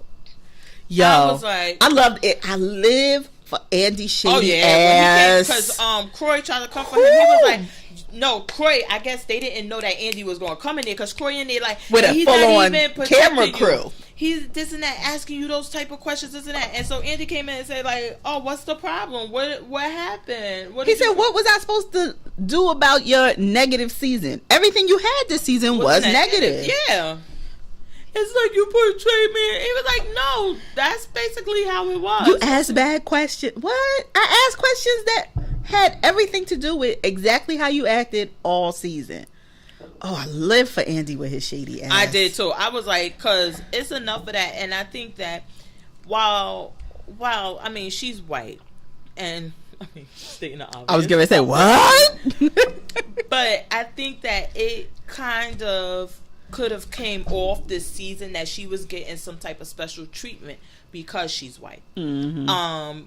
And with all the other cast members being black, it's hard to kind of say, no, it's not just because she's white. It's this or it's that. And I was happy that Andy kind of reined that in because it was like, okay, she's not going on a trip. She's not filming with them. She's coming every time. She's sitting on the phone. She's doing this. She's doing that. She's not even giving good TV. And she's being allowed to get away with it. Mm-hmm. And I think that it kind of, during the season, could have come across like, well, because she's white, of course she's going to be able to get away with it. And like they say, listen, tardy for the party ain't moving no numbers like that, where anybody's like, oh my God, it's tardy for the party. Like, nobody's doing that. But I think that it kind of came, to me, it could have come across that because she's white and she would have a more overall appeal with the main, people, mainstream, that's why she was getting that treatment. So I was happy that he kind of addressed Next it. Day, like, no, you've been doing this all season. Yeah. You earned all of that slander they brought your way. I didn't agree with, even though, I'm not of the opinion like them, but I like that Nene was like, listen, I'm not even going to deal with this roach thing and it being a racist thing. Let one of the other ladies say it so that way it's not coming from me. Yeah. And Candy like, because you're saying that she got roaches and roaches are like poor black people. Like, you're kind of connecting those dots. What I wanted them to say, though, was, if I remember correctly, she spoke about somebody coming, when they went into Sheree's basement. And I'm like, you don't see the correlation between what your own daughter did at Nene's house? You were defending that. I didn't see it because I don't agree. I think that what Miss Kenya Moore, when she went down in it was for all shade, no other purpose but to be shady. And the party wasn't down there. Her daughter going into a bathroom and then kind of doing all of that, whatever she did, I don't think it's the same because the bathroom wasn't off limits. It wasn't like the party was here and don't go in this bathroom. And can we please just put an end to it? It wasn't a roach.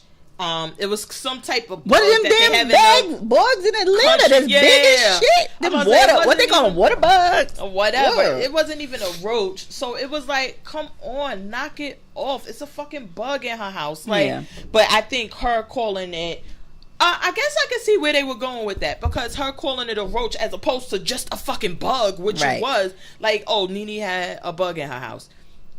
That you had to make it a roach. Yeah. And is it because I'm black that it had to be a roach? Because even that, what I thought Candy was gonna say but you can go to a restaurant and see a roach on the floor. It's food, it's things it's not just dirt that attracts them. And I thought she was gonna go there, not it's symbolic of the projects and things like that. I'm like, it's symbolic of food being thrown out. I'm sure you come on now, let's talk real. OLG, you probably go into the back of that dumpster. It's probably some bugs. It's probably a roach. The thing is that calling it, because it was a bug, and a bug versus a roach. Like, why did you choose to call it a roach as opposed to a fucking bug? It wasn't a roach. I see what you're saying. And I don't think, like, I do, because I would equate a roach with somebody being dirty and everything. And God, let me tell you, when my neighbors moved out, oh my God, those roaches, they were running, trying to find a home. I'm like, not here. I know they was. Not here. You gotta go. But I would equate it with that. And then also I would equate it, because I'm not the neatest person, but I never had roaches. Even when I lived in an apartment building, we had roaches. Like, you move in, you might have a roach, then you get rid of them, and then you get rid of them, and you do so they don't come back. Mm-hmm. But it seems like it comes from that overcrowding and all of this other stuff. So I guess that's where she was kind of going. The project thing was kind of a reach, but I see that's what I didn't like. I didn't like the project ghetto. I'm like, ghetto. I would say ghetto. I mean, I guess, but I don't know. To me, I don't know. I just didn't like it. Listen, wealthy people are not having roaches. And that's just I see your point. Because you could get exterminated, you would get them out, and then that would be it. You don't have this where you're living so close to somebody else where you can't control these roaches. Like if you were living in a project or apartment building. Now we did see Lisa Rinna with rats. So now I would take a roach any fucking day over an infestation of rats. Fat pretty girl of New Jersey is here endorsing roaches over rats any day of the week. I think the thing, and that's a rich bitch. But I think the thing with the rats is because we saw the Kardashian, she had the problem, and we saw the guy that does what's her name now, Ridiculousness, when he was at his place, he had the problem. I think it's just something with the location, like it's not right. So they basically like, but I'm like, to me, just like the ghetto thing. I'm like, if you want to talk ghetto, a rat, girl, I'm like, that's the epitome to me, for me. And when I saw Lisa Rinna with rats, I'm like, oh my God, she's filthy. Well, because if you live in that type of area, it's like they come in your house or whatever. Girl, if a rat came into my house, bury me dead, I'm done. If a roach was in my house, I'd be like, oh, that's fucked up. I gotta take all this stuff out, bomb, and be like, yeah, I gotta do something about a roach. Burn the whole house. A rat, burn the whole house down. Burn it down. Start over. We gotta go. The house gotta go. Nothing is sacred. I don't think so. I guess that's the thing. And I had this because I had one of my professors, and she had bought this house. Was it in Hoboken? She bought a house wherever, but it was an older house. And she like, can anybody give me any tips to get rid of mice? She said, don't tell me about orking. Don't tell me about any of it. It does not work. How can we get rid of these mice? Because it's simple that if they find a hole, and once the weather breaks, and it's cold outside, they coming in. And so you gotta go around and plug still warm, baby. Holes, put the foam, do everything, and then all they need is a space this big. Lord. And they're coming in, and then it's like fitting through keyholes and shit. So it's not like, even if you clean, they like, shit, we don't give a fuck. We'll go out and get something to eat. Look, we'll go out and eat. This is just FPG. I will take a roach and a mouse over a rat. When I have been in New York in the subway, oh my God, they look like puppy dogs. My fear is that they're gonna crawl up that damn subway thing and be on the platform with me. Just lay me out, stretch me out for the crematorium. I'm dead. I have a fear of rats and bats. I don't know why they rhyme, but they do. I don't like either one of them. I remember my aunt said a bat got in her house. Oh, I would die. To beat it up. I would die. I'd burn the house down trying to get rid of them. I'm telling you. Just I guess that lay me out. I'm done. I guess based on where you live at, because now the Kardashians had one, and I used to watch this thing where they flipped the house, and when they knocked the wall, it was that big one in the wall. Like, so it's like, it's not. Yeah, but I do understand what you're saying with her calling it, and you live in Atlanta, so you know the difference between a roach, a water bug, and da-da-da-da. Mm-hmm. So you knew what you were doing. Yeah. And it just needs to be done. Like, y'all just need to, Kim just need to go. Her daughters need to go. Just let them stay on target for the party.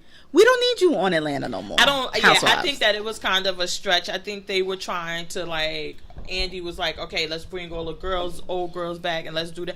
And I think that, which I guess is what my point was about saying that it could have been construed that she was white and that's why she was getting that.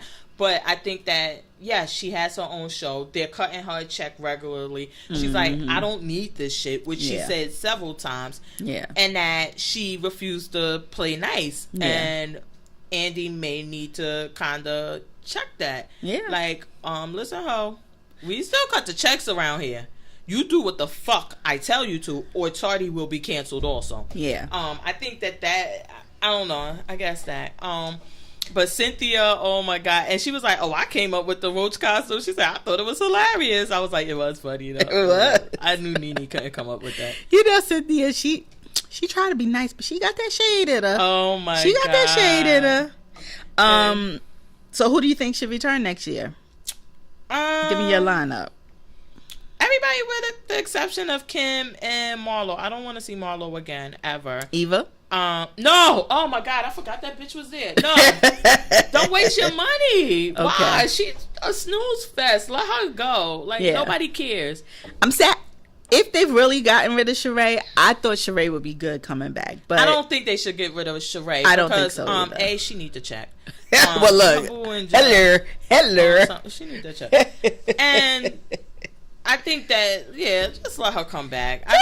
What she'll settle for exactly is way less than what y'all was giving Kim for these guest appearances and Marlo for these guest appearances. You pay 2 mortgage payments. And honey, hush. She like put something on the commissary, pay the mortgage, and we good. You don't even have to give it to me. Play it straight to them. You know what the thing is that her being on the show is going to allow her to make money anyway. So I don't think She by Sheree is not happening, Andy. You know it. We know it. She needs the check. Yeah, so, I wouldn't mind Sheree coming back. Yeah. I don't want to see Marlo. I don't want to see Portia's friend because she's giving me that thirsty vibe that she'll do anything. Yeah. So I don't want to see her back.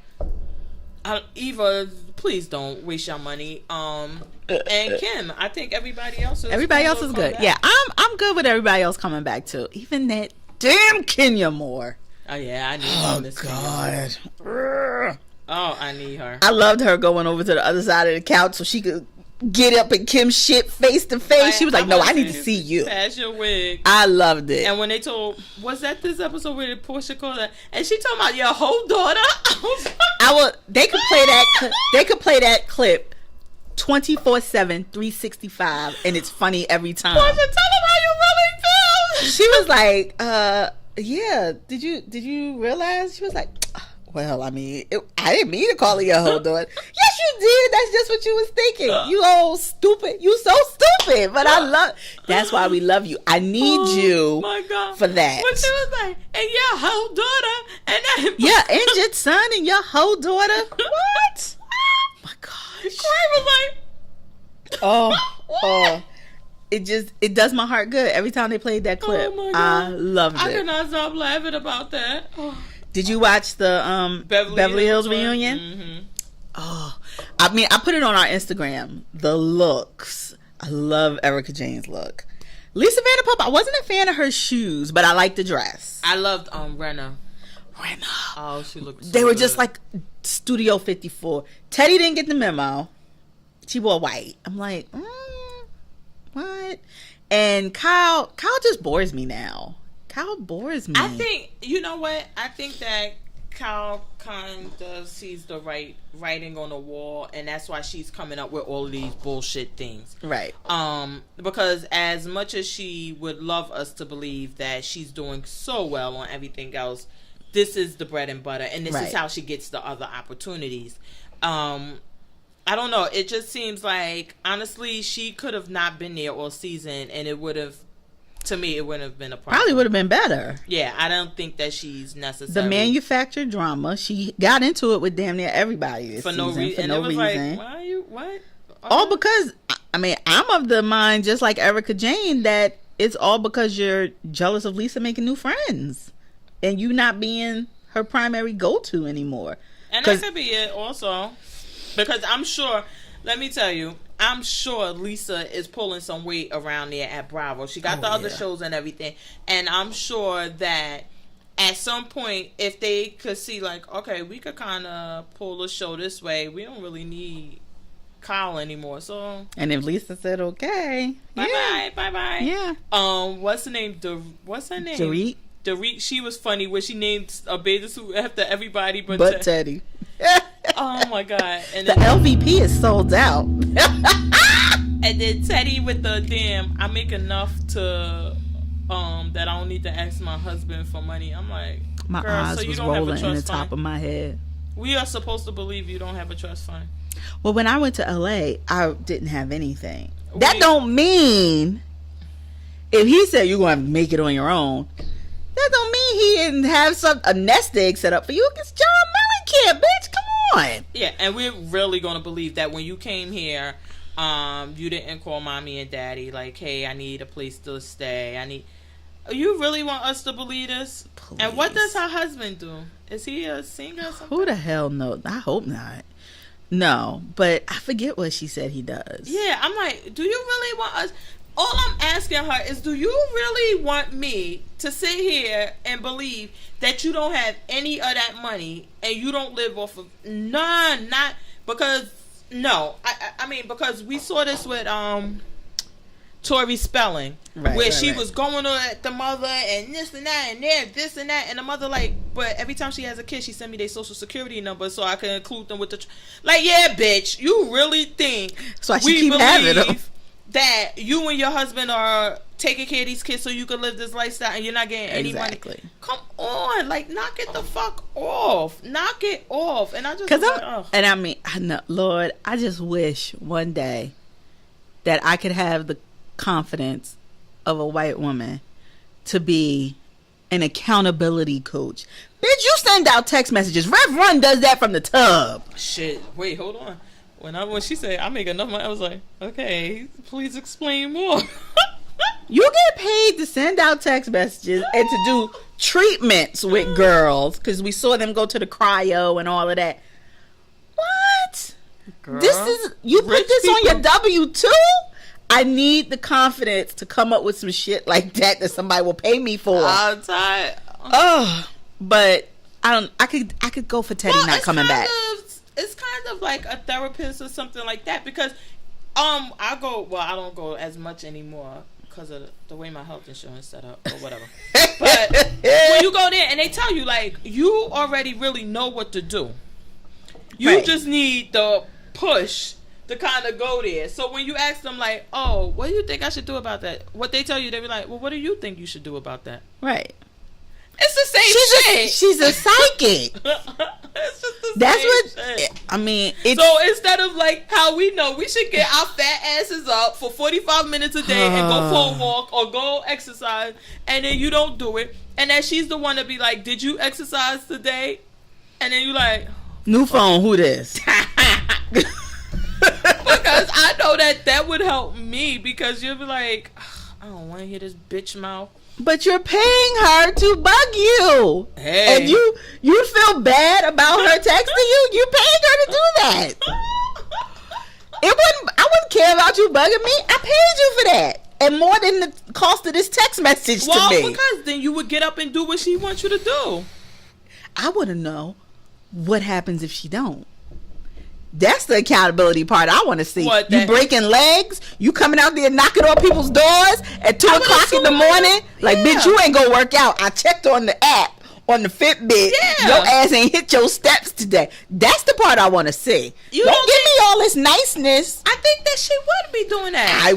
But that's what that's where the Bravo missed it. That would have been the good, and I'd have been interested in Teddy. I want to see that fiery side where you like, bitch, I checked your Fitbit app. You are 3,000 steps away and it's almost bedtime. What we gonna do? Do I need to do a drive-by and I go run you behind this car? What we gonna do? She gonna be that aggressive. That would have been fun. But I think she would go because if I don't do what you tell me and I'm not doing it consistently, wouldn't you like do something else to make me right? And that would have made me interested in you. I would have seen, okay, this is where the realness of being an accountability coach is. Because otherwise, I'm like, bitch, you ain't got no job. You Tommy, you ain't got no job. You know what it made me think of?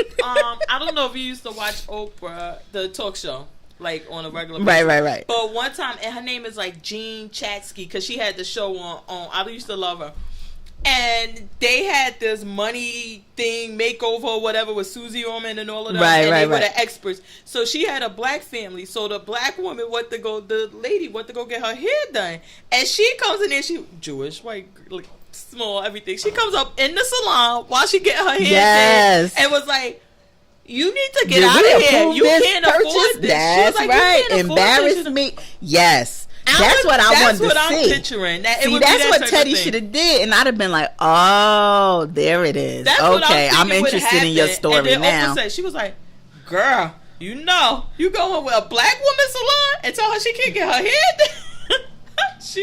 Because not only that, the damn beautician was like, "Oh, you can't pay for this. You need to get up out my chair." Oh no, it wasn't like, she just was like, you can't afford this. You should not be here. And she was like, real, and she just was like, and everybody was like, oh yeah, I would have been here for Teddy doing that. So just made it seem real. Made it seem real. But all we saw was the good. Everybody was doing what they were supposed to do. Show me some unaccountable people. Some people that you couldn't count on that paid you for this service, and then you had to wreck shop. If you were doing that, would you allow them to film you though? That's the thing, maybe. Well, yeah, because the accountability is in the times. To me, the real meat of the job would be the times when they aren't accountable and you have to hold them to it. So if I pay you to be my accountability coach, I'm not doing what I'm supposed to do. You tell me, hey, I'm filming Housewives and I'm going to come over. Oh, you mean the person with the? Oh, like, probably not. Probably not.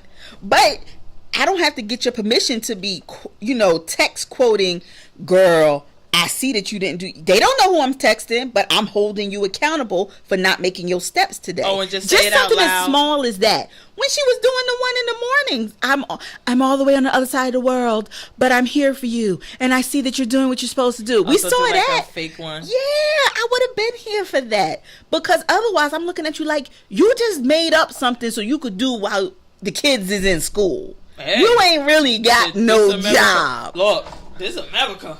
Shit. Yes. I don't know. I'm just saying that would have made me more interested in her outside of her being John Mellencamp's daughter. Well, I don't even. Because I don't even think I don't even know who the fuck Mellencamp is. That was for the white and then, folks. Yeah. When Lisa was like, "Does Meg Ryan watch?" I'm like, "Wait, what the fuck Meg Ryan got to do with this?" I think they're together now. Oh, I'm like, she been divorced from Antonio, right?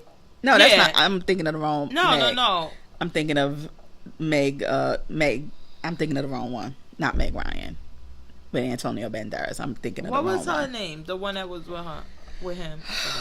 But I can't remember. When she said Meg Ryan, I'm like, oh, okay, I know her, but I don't fucking, because they was like, are you going to name him Jackson Diane or whatever? That's a song he's and I was for. like, I guess that would have been funny if she had named her kids Jack and Diane. They did like with her with the baby situation that they chose. Is that what happened? That's what she was saying, that they chose. They already had the girl, apparently. They had chose the girl, and then the embryos they kept trying to make a girl. They kept trying to make a boy, and finally they got the boy, and he was sickly when he was born. It was a very hard. It was a very hard pregnancy. It was a hard labor, and he was not well when he was born. So she was saying that if she hadn't been of the mind of having to have the boy, would he have these issues? Yeah. And now she's saying she's feeling the baby itch again, but she's wondering, will that happen again? Will she have a hard pregnancy? Will it be difficult labor? Will the child be... Well, when you're 45, I mean, come on. Girl. Like, girl. I just can't. Anyway. And I did like Erica Jane is so shady. When Andy was like, oh, maybe there could be a duet. She was like, no. And that was it. Nothing else. And Andy was like, okay, she doesn't like that idea. I like when they did the flashback and they were talking about, what did Lisa Renner say? Like, oh, some old man get a 20-year-old waitress and this and that. That's my life. I was cracking up. I'm like, listen. I live for Erica Jane. I live for her. At least she real with it. But did you watch the Potomac ones?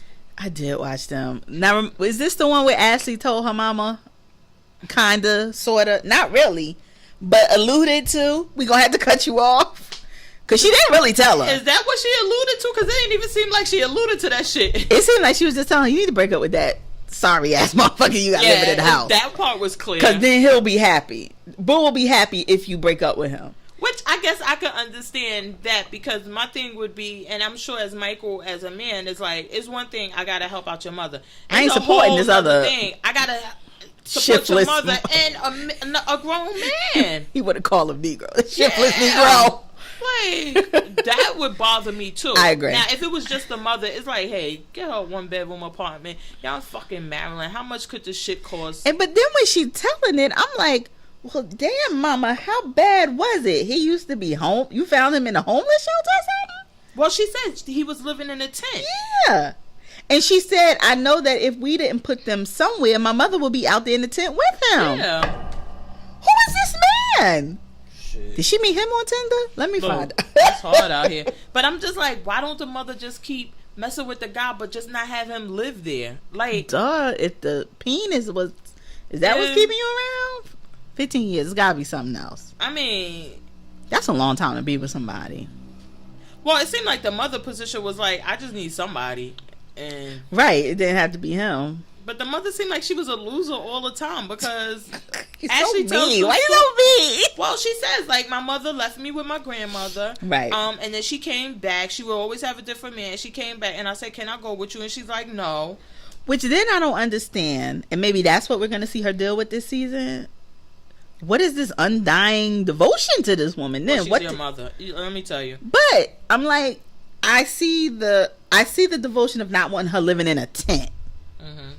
But if she wasn't willing to sacrifice her relationships for you, let me tell you what one of my mentors, when I used to intern at drug court, and the kids would say, "Oh, I don't care if I see my mother. I wouldn't say shit to her. They be crackheads." They would. Some of them would.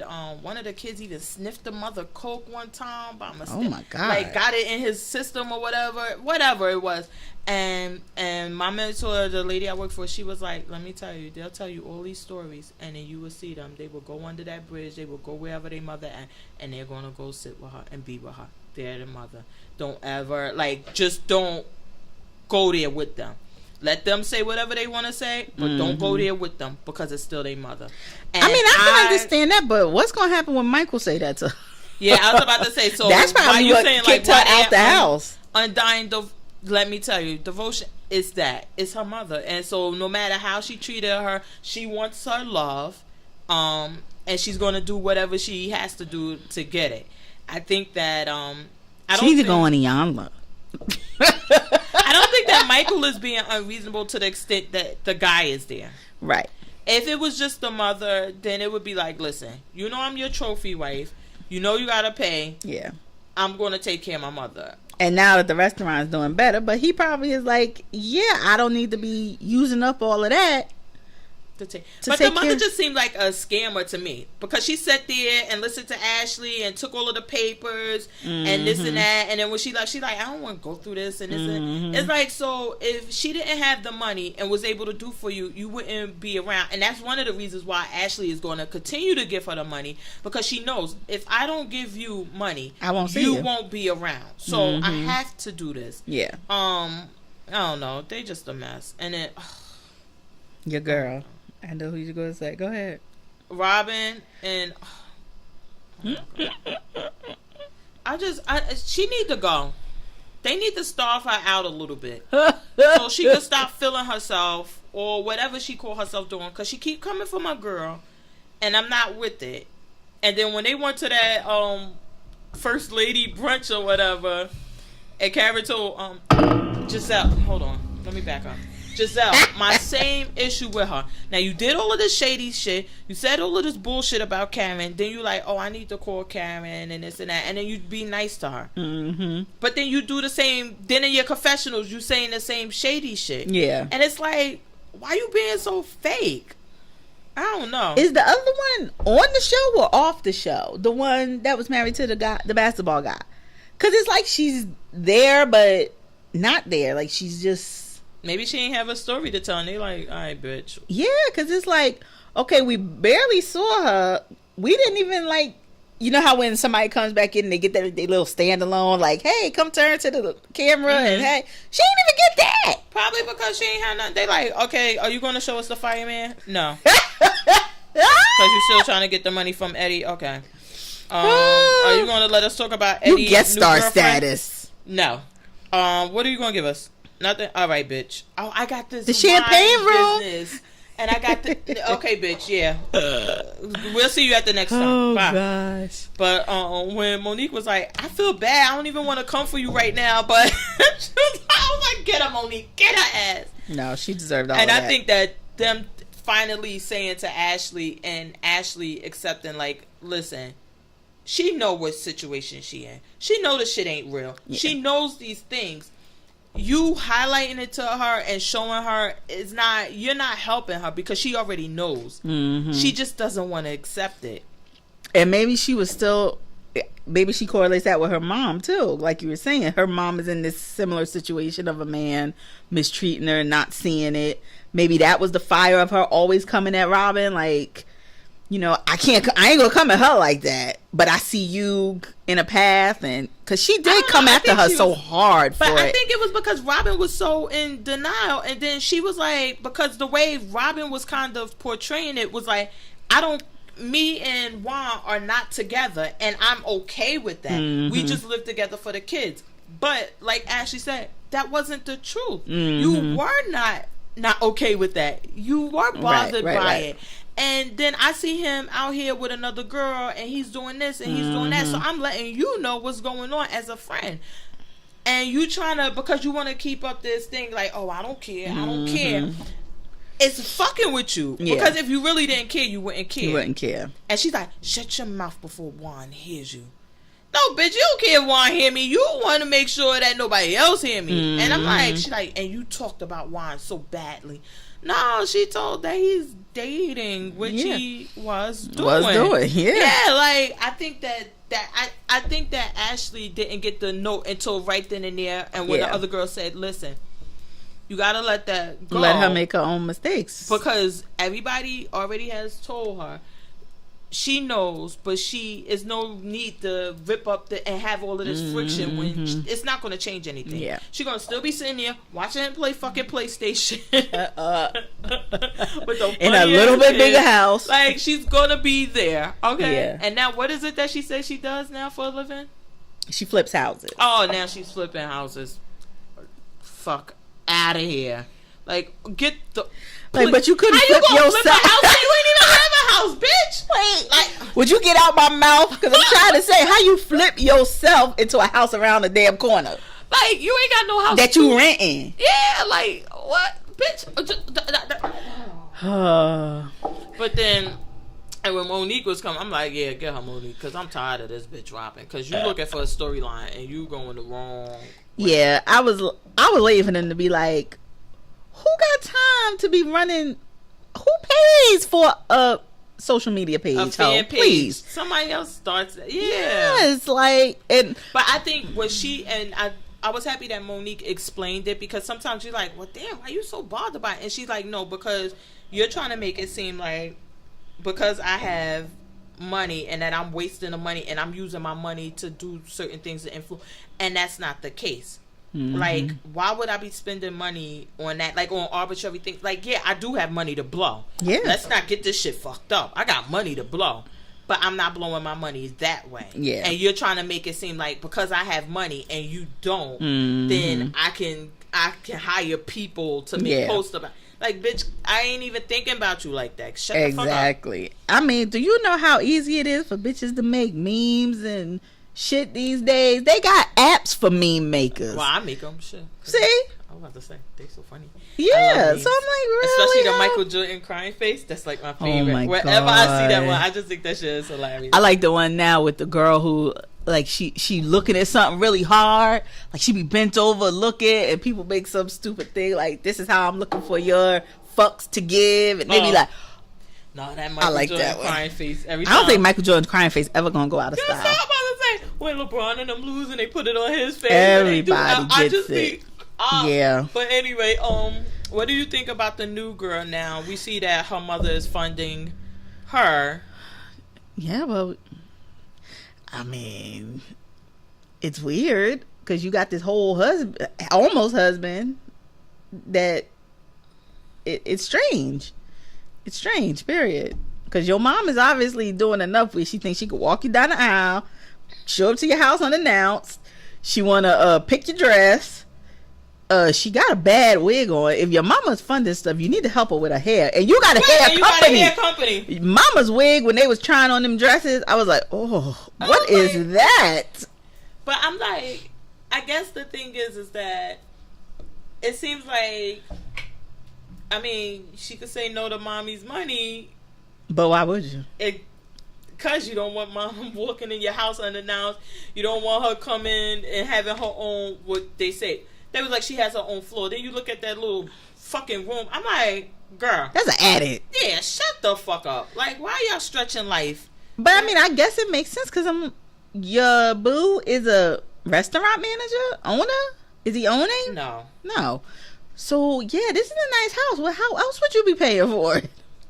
Well, this is the thing that I don't have a problem with your parents or somebody giving you a leg up and helping you out to get started.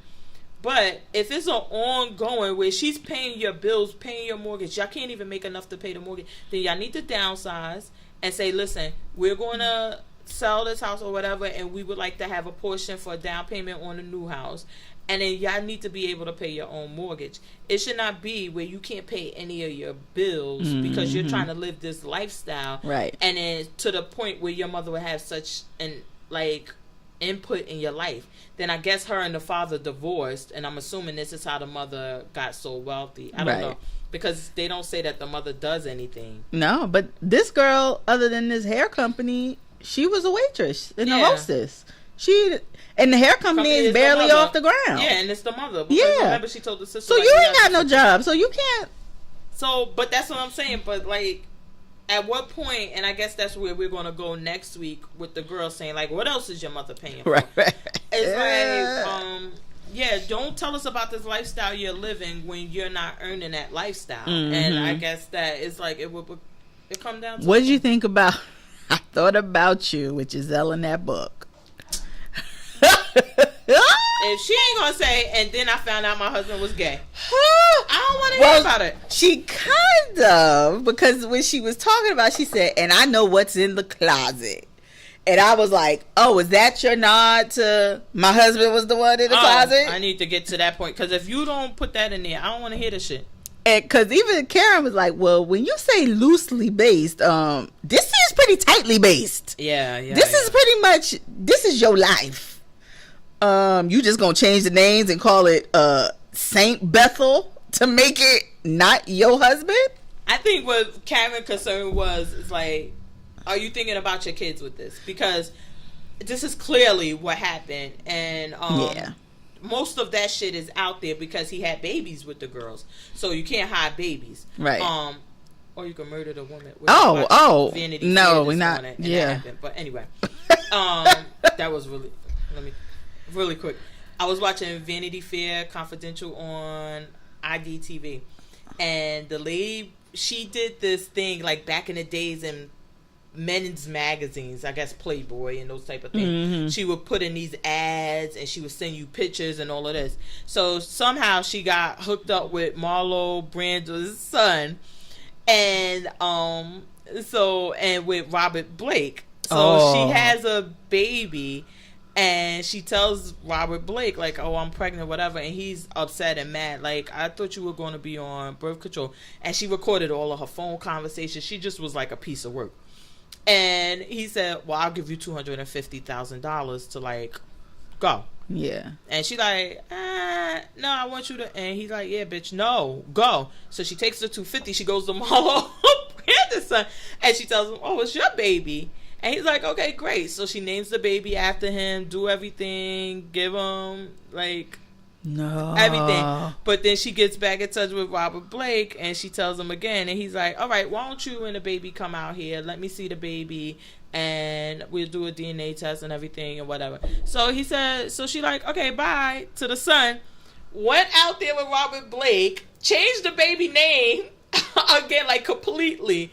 Not just the last name, the first name, middle name, everything. What? And was out there with Robert Blake, but he had her fake arrested. He had some people act like they were policemen. I was getting ready to say, I remember Robert Blake Yeah, and they got her killed and murdered. Yeah. And so what they did, the first time they had her fake arrested because she was on probation for identity, that whatever. And he had some people act like they were cops and come and say, listen, you're being arrested because you're on probation in Arizona and you can't leave the state. So they flew her back to Arizona and kept the baby there. And come to find out, that was the plan all along, that his daughter didn't have a baby or couldn't have a baby. So he was going to give the baby to his daughter, which he did. He gave the baby to his daughter. And then she got lawyers and everything. So then she got in contact with him, was like, I'm coming back to get the baby. So he like, all right, let's get together. Let's be married. And she was like, oh, okay, yeah. So she marries him, comes back, but he never brings the baby back. So they were getting into it. She's like, I want the baby back. Like, you gotta, when is our baby coming back home? And so she tells Marlo Brandon, like, oh, this your baby, and they're not giving it. It was like, yes, but she ended up murdered. Oh my gosh. Lord have But mercy. I assume this was and because again, they were doing postings and sending mail in Men's Magazine. Right. And Robert Blake has been around after that. Yeah. So this is our lump, but yeah, that's how he got the baby. Lord so I guess his daughter kept mercy. So you can always opt that way to kill the mother. Oh No? gosh. I hope not. No. Let's not do that. You can always Robert Blake was Beretta. You never watch?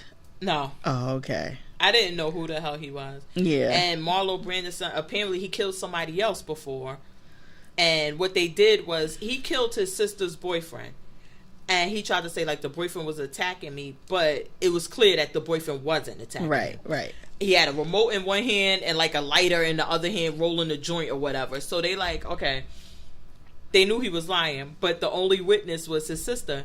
His family took the sister and shipped her off to, like, Italy or somewhere for, like, long ass time, and they couldn't get her back, so Lord. he ended up getting 10 years. Oh my Lord. Yeah, great. This shit was crazy. But anyway, back to these housewives. Back to the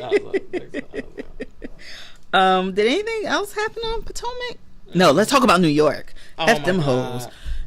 Oh my gosh. They in the Hamptons. Which never goes well. Never goes well, but it's always good TV. What do you think about Sonja? Because when Sonja and Bethany talked, it seemed like Bethany kind of agreed with Sonja. This conversation made it all the way to The View. Dr. Phil had a whole thing on it. Really? About divorce versus death, and is one worse than the other emotionally. And Whoopi didn't feel that they were compared. Like she said, death is final. You won't see the person. It's way worse than divorce. And Dr. Phil and Joy were saying, no, it's still something to mourn. You're mourning the death of a relationship. Mm-hmm. And for some people, seeing that person move on with their lives is torture, and they don't know how to grieve that, losing that relationship. So for some people, it is the same. And that's what they were saying, what some people were saying with Sonja is, while she may not be grieving a relationship so more as the lifestyle that she lost. And she said that clearly.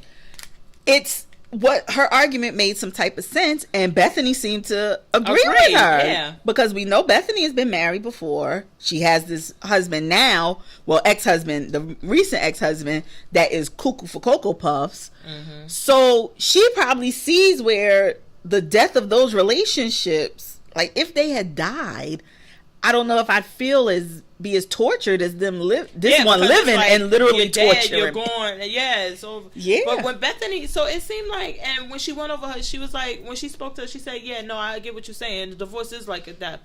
And I was like, how come when Bethany said it didn't sound as offensive as when Sonja said it? And then Bethany said, you know what? Because it was the way she said it. Oh boy, here we go again with your husband's death. Yeah, that's not how you get your point across. I think that was it too. And Dorinda was already, like she said, 3 sheets to the wind. We know how when Dorinda get tipsy, it don't take but one little and she off the ledge. And then I like the part where and when Bethany said, you know what? I never realized, but we do give Dorinda a pass, and I don't know if it's because her husband it died. Yeah. Which I think last week I was of the opinion that, hers is different because her husband actually died and they were together. As opposed to Sonja, where your husband left, and I don't know, but I don't think Sonja, in my opinion, it doesn't seem like Sonja cares too much about him. It's more of that lifestyle and lives. I think Sonja, I presume, at least I'll speak for myself, that the Sonja we get now, Sonja's always been that way. But it seemed like she was even more offended of the rumor that she cheated on her husband too, and that was one of the causes of the breakup. Because she was mad at Ramona for saying, you knew the truth about why we broke up. You knew it wasn't cheating. You knew it wasn't my fault, and you chose to say nothing and take Dorinda's side. Mm-hmm. And I felt like she was just as offended as that, because hey, maybe the Ramona married to J.P. Morgan was the chaste little girl who never cursed and was loyal, and she not this hoe harlot of the Fifth Avenue that we think of now. Mm-hmm. So it was that, and what also offended it, I ain't gonna say offend, that's the wrong word, but what made me kind of more on Sonja's side than Dorinda was when she said, if my husband was alive, we'd still be together. And you don't know that. You can't say that. Mm-hmm. You don't know. You would presume at the moment he died, because y'all were still in love and still in a happy marriage then. But years have passed. You don't know in this current 2017, what it was taped, that y'all would still be in love and be together. Mm-hmm. So I didn't like that she said that to her. And that kind of brought me around the Sonja side too. Because I'm like, it's good to presume that. Y'all died in love. Y'all died when he was in love. He was in love with you. He died when y'all were in love and in a happy marriage. So you can say that, and that's the state that you're in. You're still stuck there, just like with Last OG. You're still in that. Mm-hmm. We don't know what it would have been in the present time. That's the thing. I don't understand with her, because it's like, are you really? The thing is that you have this guy that you claim you care about, you moved on with. At that dinner party, I couldn't tell. I know, she was like, I like bald men. She was all over Bethany. What? Like, I like, yeah. I was like, so when'd you get bald? Like, you always been wearing it like that? My husband was bald. I love a bald man. And John sitting over there like, what the fuck? Yeah, like, bitch, did you? I'm greasy and hairy and sitting over here. So I'm like, not getting no sex, getting kicked out the house. I'm like, I don't know. Like, well, she said in her confessional that her and John are kind of in a weird place now, because she feels like she's changing, and she don't know if he's going to be the one that will accept the change and they stay together.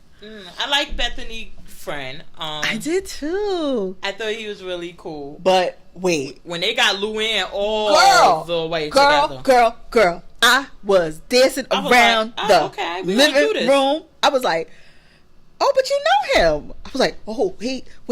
I got to get some tea. I need the tea to be sipping. But you said you knew him. Remember at the reunion? I was like... And Luann sitting there like a deer in headlights, like... And Becky's like, yeah, this is him. Tell him what you said. Tell him how we met. Luann's like, So anyway, down there at the other end of the table, so I could... I was like, oh yeah, they got her all the way together real quick. Like, so what was that you were saying that he was? Girl, I lived for it. That, and what was the other? Oh, when Tinsley went to go pay Sonja, she was like, how much is it? Like $2,000. I'm like, damn, a bedroom in a townhouse go $2,000 a month in New York? Like, what the fuck? I thought Great Gardens would be cheaper. And she wrote the check. She like, someone give me a pen, and I need my glasses. I'm like, damn, who walks around with? Look, I wish the camera would have zoomed in on that being check 0001. Oh my god! And you are walking around with this folded up check, trying to sign it. The best thing Bethany ever did for you. I do. You still use checks, girl? I haven't had a check.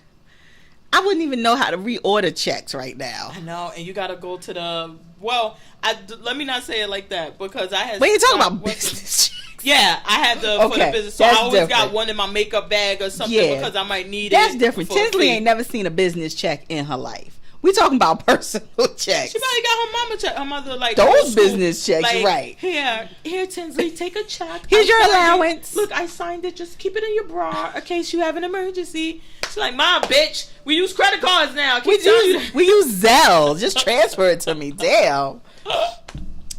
Bethany, the best favor Bethany ever did for Tinsley was burning that check, because Tinsley was like, look, I'm dating this for the 25th of February. Please don't cash it, but we gonna do a moment. And Beth and that damn Ramona, oh my gosh, she's so OCD. Oh, the plate, is it burning?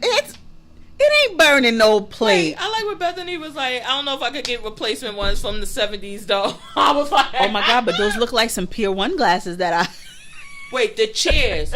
Those chairs, no lie, back in the 80s, I had those chairs in my house. But this is the new furniture. That's what's so scary. That is not new. She was saying how she had this house redone. No, those chairs were not new. They could not have been. I tell you no lie. I'm going to post a picture up on Instagram so my sisters can chime in. We had these chairs in our house back in the 80s. And then when she was like, well, I know they don't really match, but I feel like we need a table. And the guy, a table from outside, those ugly ones. I'm like, oh my goodness. And then, but we got to talk about what the fuck did Carol have on? That tattoo bodysuit. And she's like, oh, you're jealous of my tattoos? And you're like... And even Bethany said, did we do acid on the way in through the tunnel? What the hell does Carol have on? It was a leather short set with a... Oh my God. Let me set a tattooed bodysuit under a leather short set with straps and some crazy like weird boots. You could not tell her she wasn't cool though, and she was like, "I think they're just jealous." I'm like, "Girl, you look a hot ass mess, hot mess." Because even Bethany was like, "What the hell does Wan have on?" She said, "What do I have on?"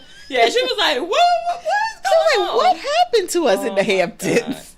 God. That was so funny. I just lived for it. And then, Tinsley, close your fucking legs. I was like, yeah, what that had to do with this argument? I was like, that one. I just love them because they're so crazy. Yeah. Oh, God, they make me so sick because I love them so much. Oh, my God. Did you have a chance to watch Southern Charm yet? No. I still didn't girl. It's really about to pick up because apparently the white guy has a drinking problem. And in this next episode, they had a real, they was drinking. And the guy was not giving them no food. Yes. It comes on after Potomac. It must, because Potomac's at 9, right? No, 10. Okay, so it comes on before Potomac. I'm about to say, shit, I can't stay up no later. It'd be like, damn. No, okay, so it comes on before Potomac. So I guess they're going to. I wonder what's going to come on next. Yeah, I was just about to say. Housewives has another week. Okay, they're behind the scenes. They're going to move Potomac up to the 8 and then keep Southern Charm. That would be good. I'll be okay 9, with that. And then probably have Andy come on. Because what time Andy usually comes on at? 11. But before he was coming on, was it early? No, he was always 11. Because what did they do? They played Housewives, then something, then reran Housewives. Right. So they probably do something. So okay. I don't know. But, yeah, so this guy was giving them a guy's night out, which only consisted of alcohol. There was no food. And when I tell you this white guy, and he big, he's a former football player, but he was going in on the tequila. And the wives showed up and got a little mad because it was supposed to be a guy's night, but the single guy who was throwing the guy's night decided to invite some women, and it came into a whole party. And the wives show up and they getting into it with the guy about why he bring these girls around. Da, da, da. And so the white guy goes to say something to his wife. Shut up, Jeff. And you just see Jeff crazy flicker. And the next episode, when they in the car, Jeff get out and start running down the street. And she in the car crying. So he obviously is going. Well, this is the one who I told you his mom stole all his money. They're trying to get it back. They're going through an issue now where he's kind of her, I don't want to say butler, But like she has this jewelry company and he's the behind the scenes guy of setting up the stuff, you know, steaming the outfits for the models. He has nothing to do. Oh, because he's retired. He's retired. He they didn't say how long he's been retired. And now she's in law school and she's doing this. She wants a apartment in the Quarter, in the French Quarter. So in Jeff's mind, he's like, oh yes, we're gonna have so we could stay in town. We don't have to be driving all the way to our big house. And she's like, oh no, this is just for me when I'm in school. No. Yes, and he was so hurt. It was like, if you ever saw a big guy like shrink, you could see him shrinking and his balls just shriveled up. Oh my God. So I'm into it already, because then this the black girl, oh, she's a bitch. It did. Oh, I'm into it. I like these little New Orleans people. I'm gonna try it out. And I'm getting all my restaurants and stuff that I want to go to again when I go back. Going Not this year, no. Why? Nah. Whack attack. Yeah, I know. We whack like that. But go every year. I know. I wish I could. So what you got for your picks? Oh no, I had another show. Oh, what else you watch? Did you watch the show My House that I had for the pick? It came on this week. It did? No, I didn't see it. I didn't see. Oh, on Vice, right? I did see it on Twitter, but I didn't have a chance to watch it. Oh my God! How was it? It's kind of, now you can see like with the RuPaul, like where they get that when they do the catwalk and everything at the end. What is it and all of that? I mean, it was just like the gays just being okay. They have a show coming on FX. That's one of my picks. I have. Oh, okay. Pose. Yeah, they showed the commercial during Atlanta. The whole ballroom thing is now becoming a big thing, because now it's like, this one comes out, now this one's coming out. I'm wondering well, at least from the commercials, it's giving me a look of like old, like it's set in maybe the 80s or 90s where it was a little more underground maybe. So I don't know. I'm interested to see if it's current or if it's like a flashback kind of piece and we're meeting these. Well, I think maybe they'll do like a history lesson. Maybe that's like, what they're trying to show, like, this is where this came from, originated, and this is why we do it now, and this. Yeah. The one on Vice is basically like following a couple of the people that are on the scene and whatever. Okay. And but it was good. You enjoyed it? Well, I don't know, because it was weird, because they have like men with full beards and everything, and they're like putting on, some of them put on a skirt and they doing it, and you like, so you ain't gonna put no makeup on? Okay. You ain't gonna do anything? Okay. And it's just like, I don't know. It's not, because I guess it's just not drag. Yeah.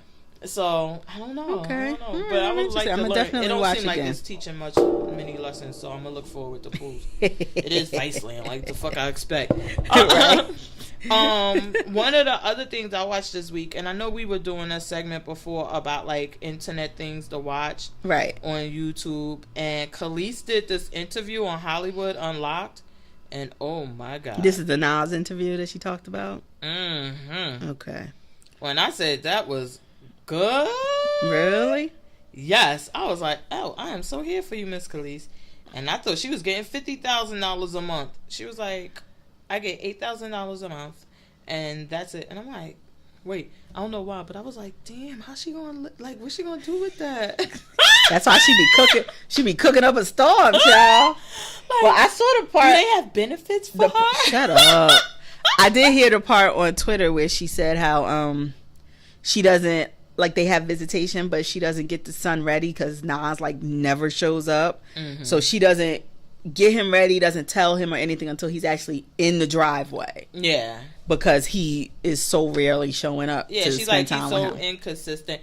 One of the things that I was shocked by, because to me it seemed like they always had this love story, and when it ended it was like, whoa. And his thing was like kind of cheating. It kind of went that way, and it was like, but damn, if he cheat with you, like, why would you leave? You know what I'm saying? Like, not to say that cheating's right or you should accept it, but you're just like, damn, I can't see cheating tearing him up. And then when she tells her story, you're like, oh yeah. She was like, oh, he was always cheating. That wasn't it. Like, I'm like, oh, do tell. And then I like when she kind of told her story. She didn't try to make herself a victim or anything. She's like, listen, did he hit me? Yes. Did I hit him back? Yes. She was like, I'm 5'10". She was like, so yes, it would happen. And she was like, but there was a time, she was like, when I had bruises all over my body. She was like, she told a story. It was funny, but it wasn't funny. And she's like, I knew, you know, we were going to fight or whatever. And he was like kicking the door off the hinges. And I had all this borrowed jewelry. So I'm like, okay, I need to put this up somewhere because I don't want to have to pay for this. And she's like, so the next morning, I'm like, oh my God, we got robbed. Because the door is off the hinges. I don't know where's the door. And she's like, and I'm just like, oh my God, how did we get robbed? And this, she was like, I'm going crazy. But her telling the story, and she's like, well, Nas like to tell a story. She was like, it's a thing about being cash poor and being poor. And she was like, I toured. She was like, and it was one time when it was only me and Macy Gray out on the tour. I mean, on the road. Right. And she was like, so I always had cash. She was like, because I would come home, I would have cash. She was like, but he didn't have cash. Right.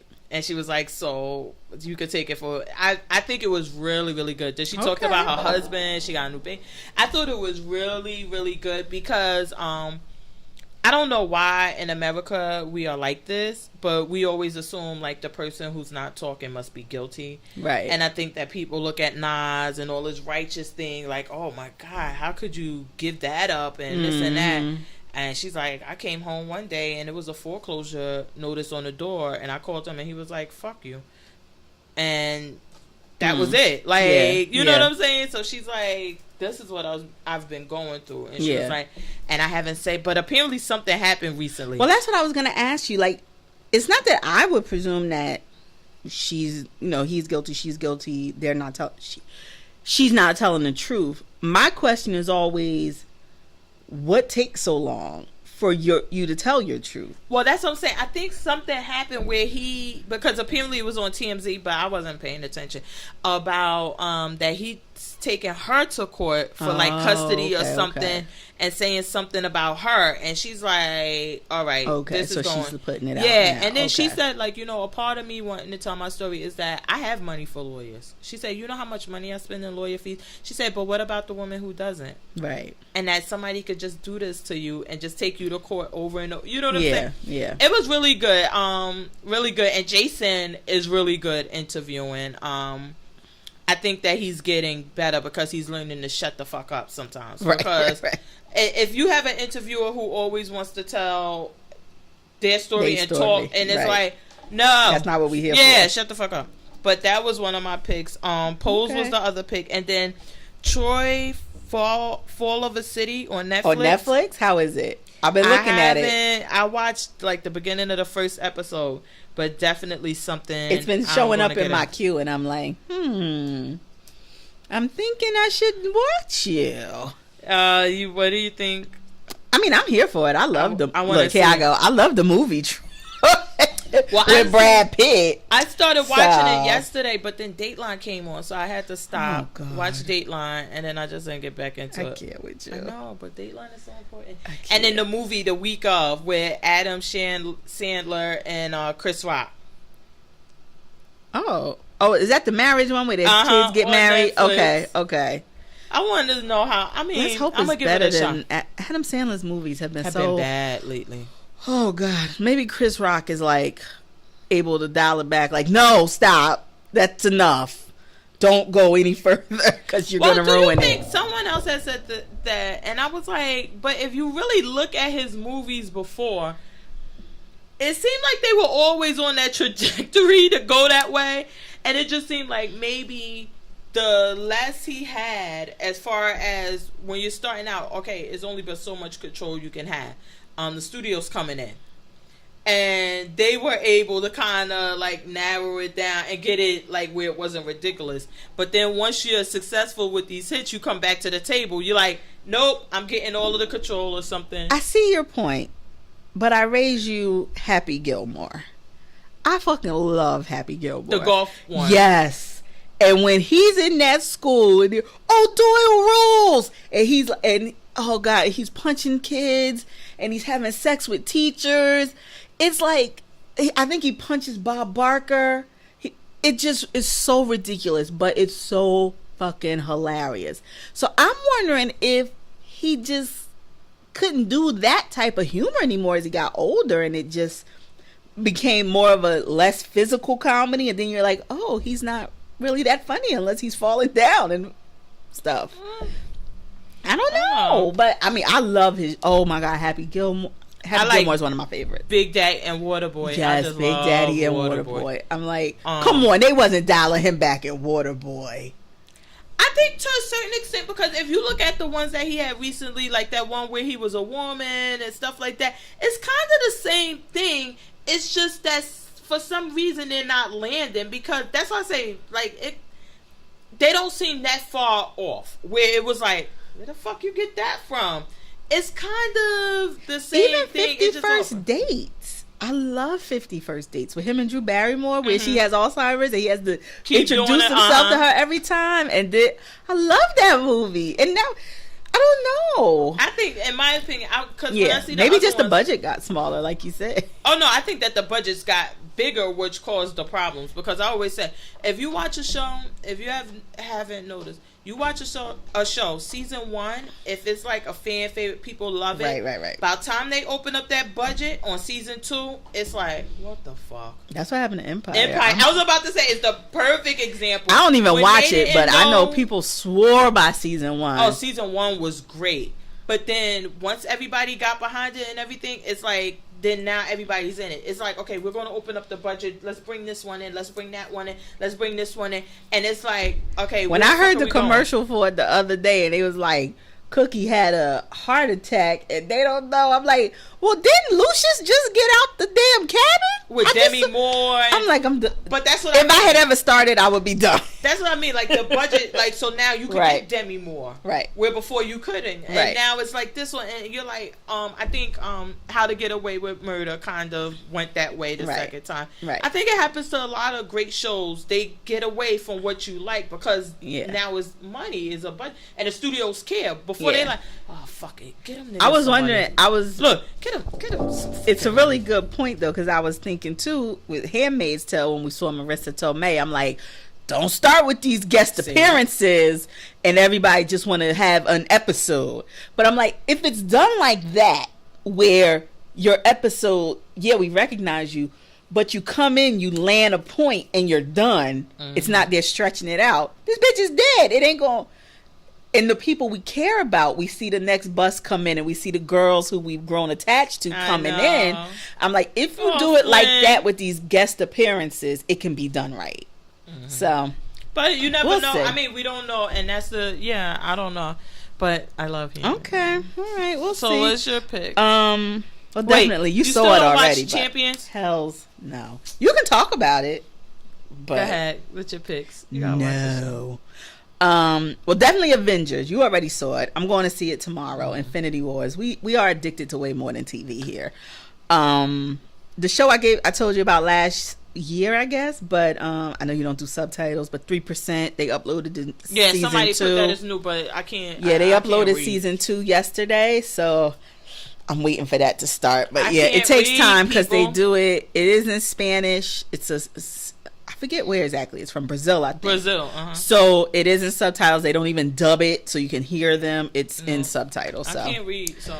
And I finished watching, and I think this was my pick a couple of weeks ago, but I had got off of it because it got a little emotional. Looming Tower on Hulu about 9/11.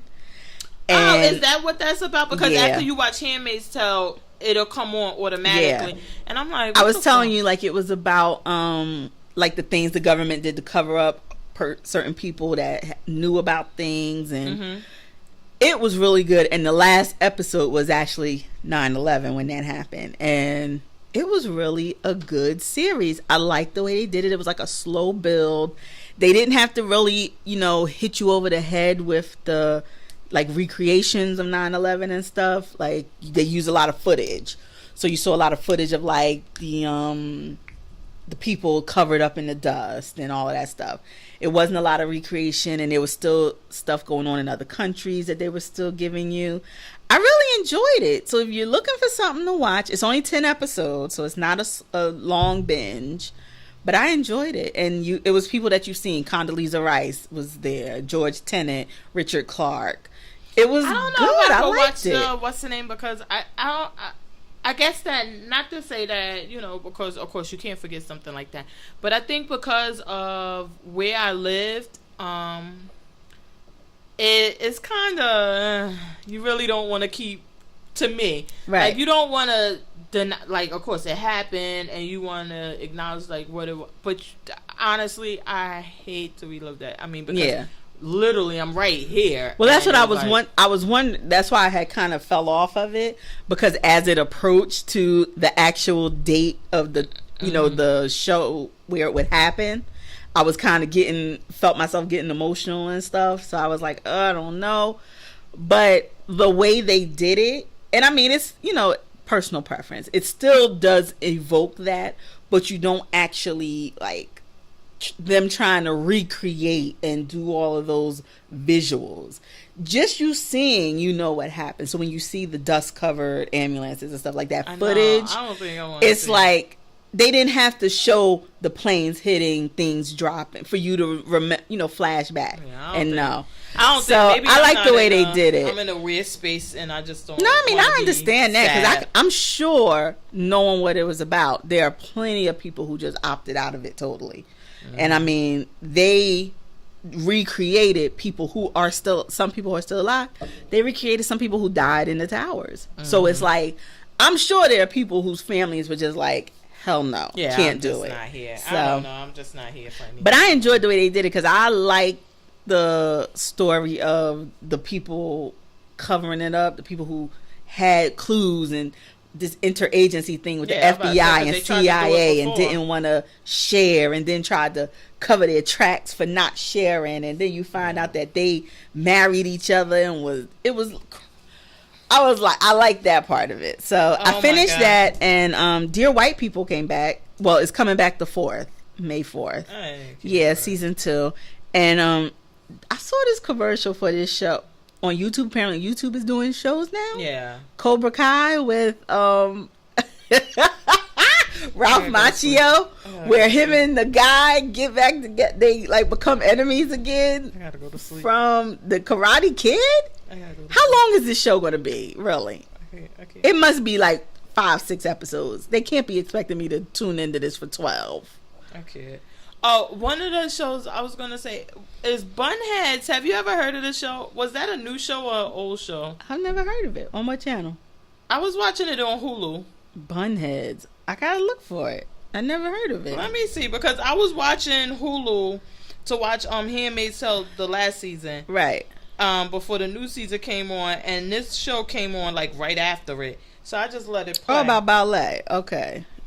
Well, it's really not about the ballet, but I don't know why they. No, you only got season 1. No, season. You got 2 seasons. It looks like 18 episodes. It is an old show. Okay. Yeah, 2012 and 2013. All right. So because I'm like, is this a new show or is it an old show? Oh, I finished Bosch. Oh, I did. Oh, you should have talked about that this week. I forgot. It can wait. We can hold. It'll still be fresh. Cause I was about to say, I don't think I'm gonna remember, because it's been like 2 weeks now that I watched it. No, you'll remember once we start. I just want, the main thing for me is he found the guy that killed his mom, and I'm like, where does he go from here? Like, they haven't said if they've been renewed yet, so I'm like, do we even need any more seasons? What do you think? Because that was the thing, the string that connected all the seasons was him doing this other investigation. Well, now it all tied into one. Yeah, and I'm like, does he even need to come back? I wonder if this was the final season and he's going to be done. I love Titus Welliver, though. I loved him in this show. Oh. And who is Titus? Bosh, Heifer. Oh. Well, I don't know. He's so cool with his tattoos, everything. I was like, oh, he's so cool. I love him. That was it. So we'll see what's the name. All right, so we're going to get up out of here because this is going long. Every Tuesday available on SoundCloud, iTunes, Google Play, and YouTube. We're on Instagram at The Life of a TV Addict. And we're on Twitter at Notorious FPG. Oh, yeah, and at JMO About, but I don't be active on there. Hashtag Life of a TV Addict. Yeah, I'm about to say, don't even follow me. But follow me because I don't have any followers because I lost my password. So follow me. Lord. But I ain't gonna be on there. Only thing I want to talk about is Dateline and fucking Housewives when they make me mad. So, but come on there. Lord. So we gonna get up out of here. Hashtag stay addicted. See y'all next week.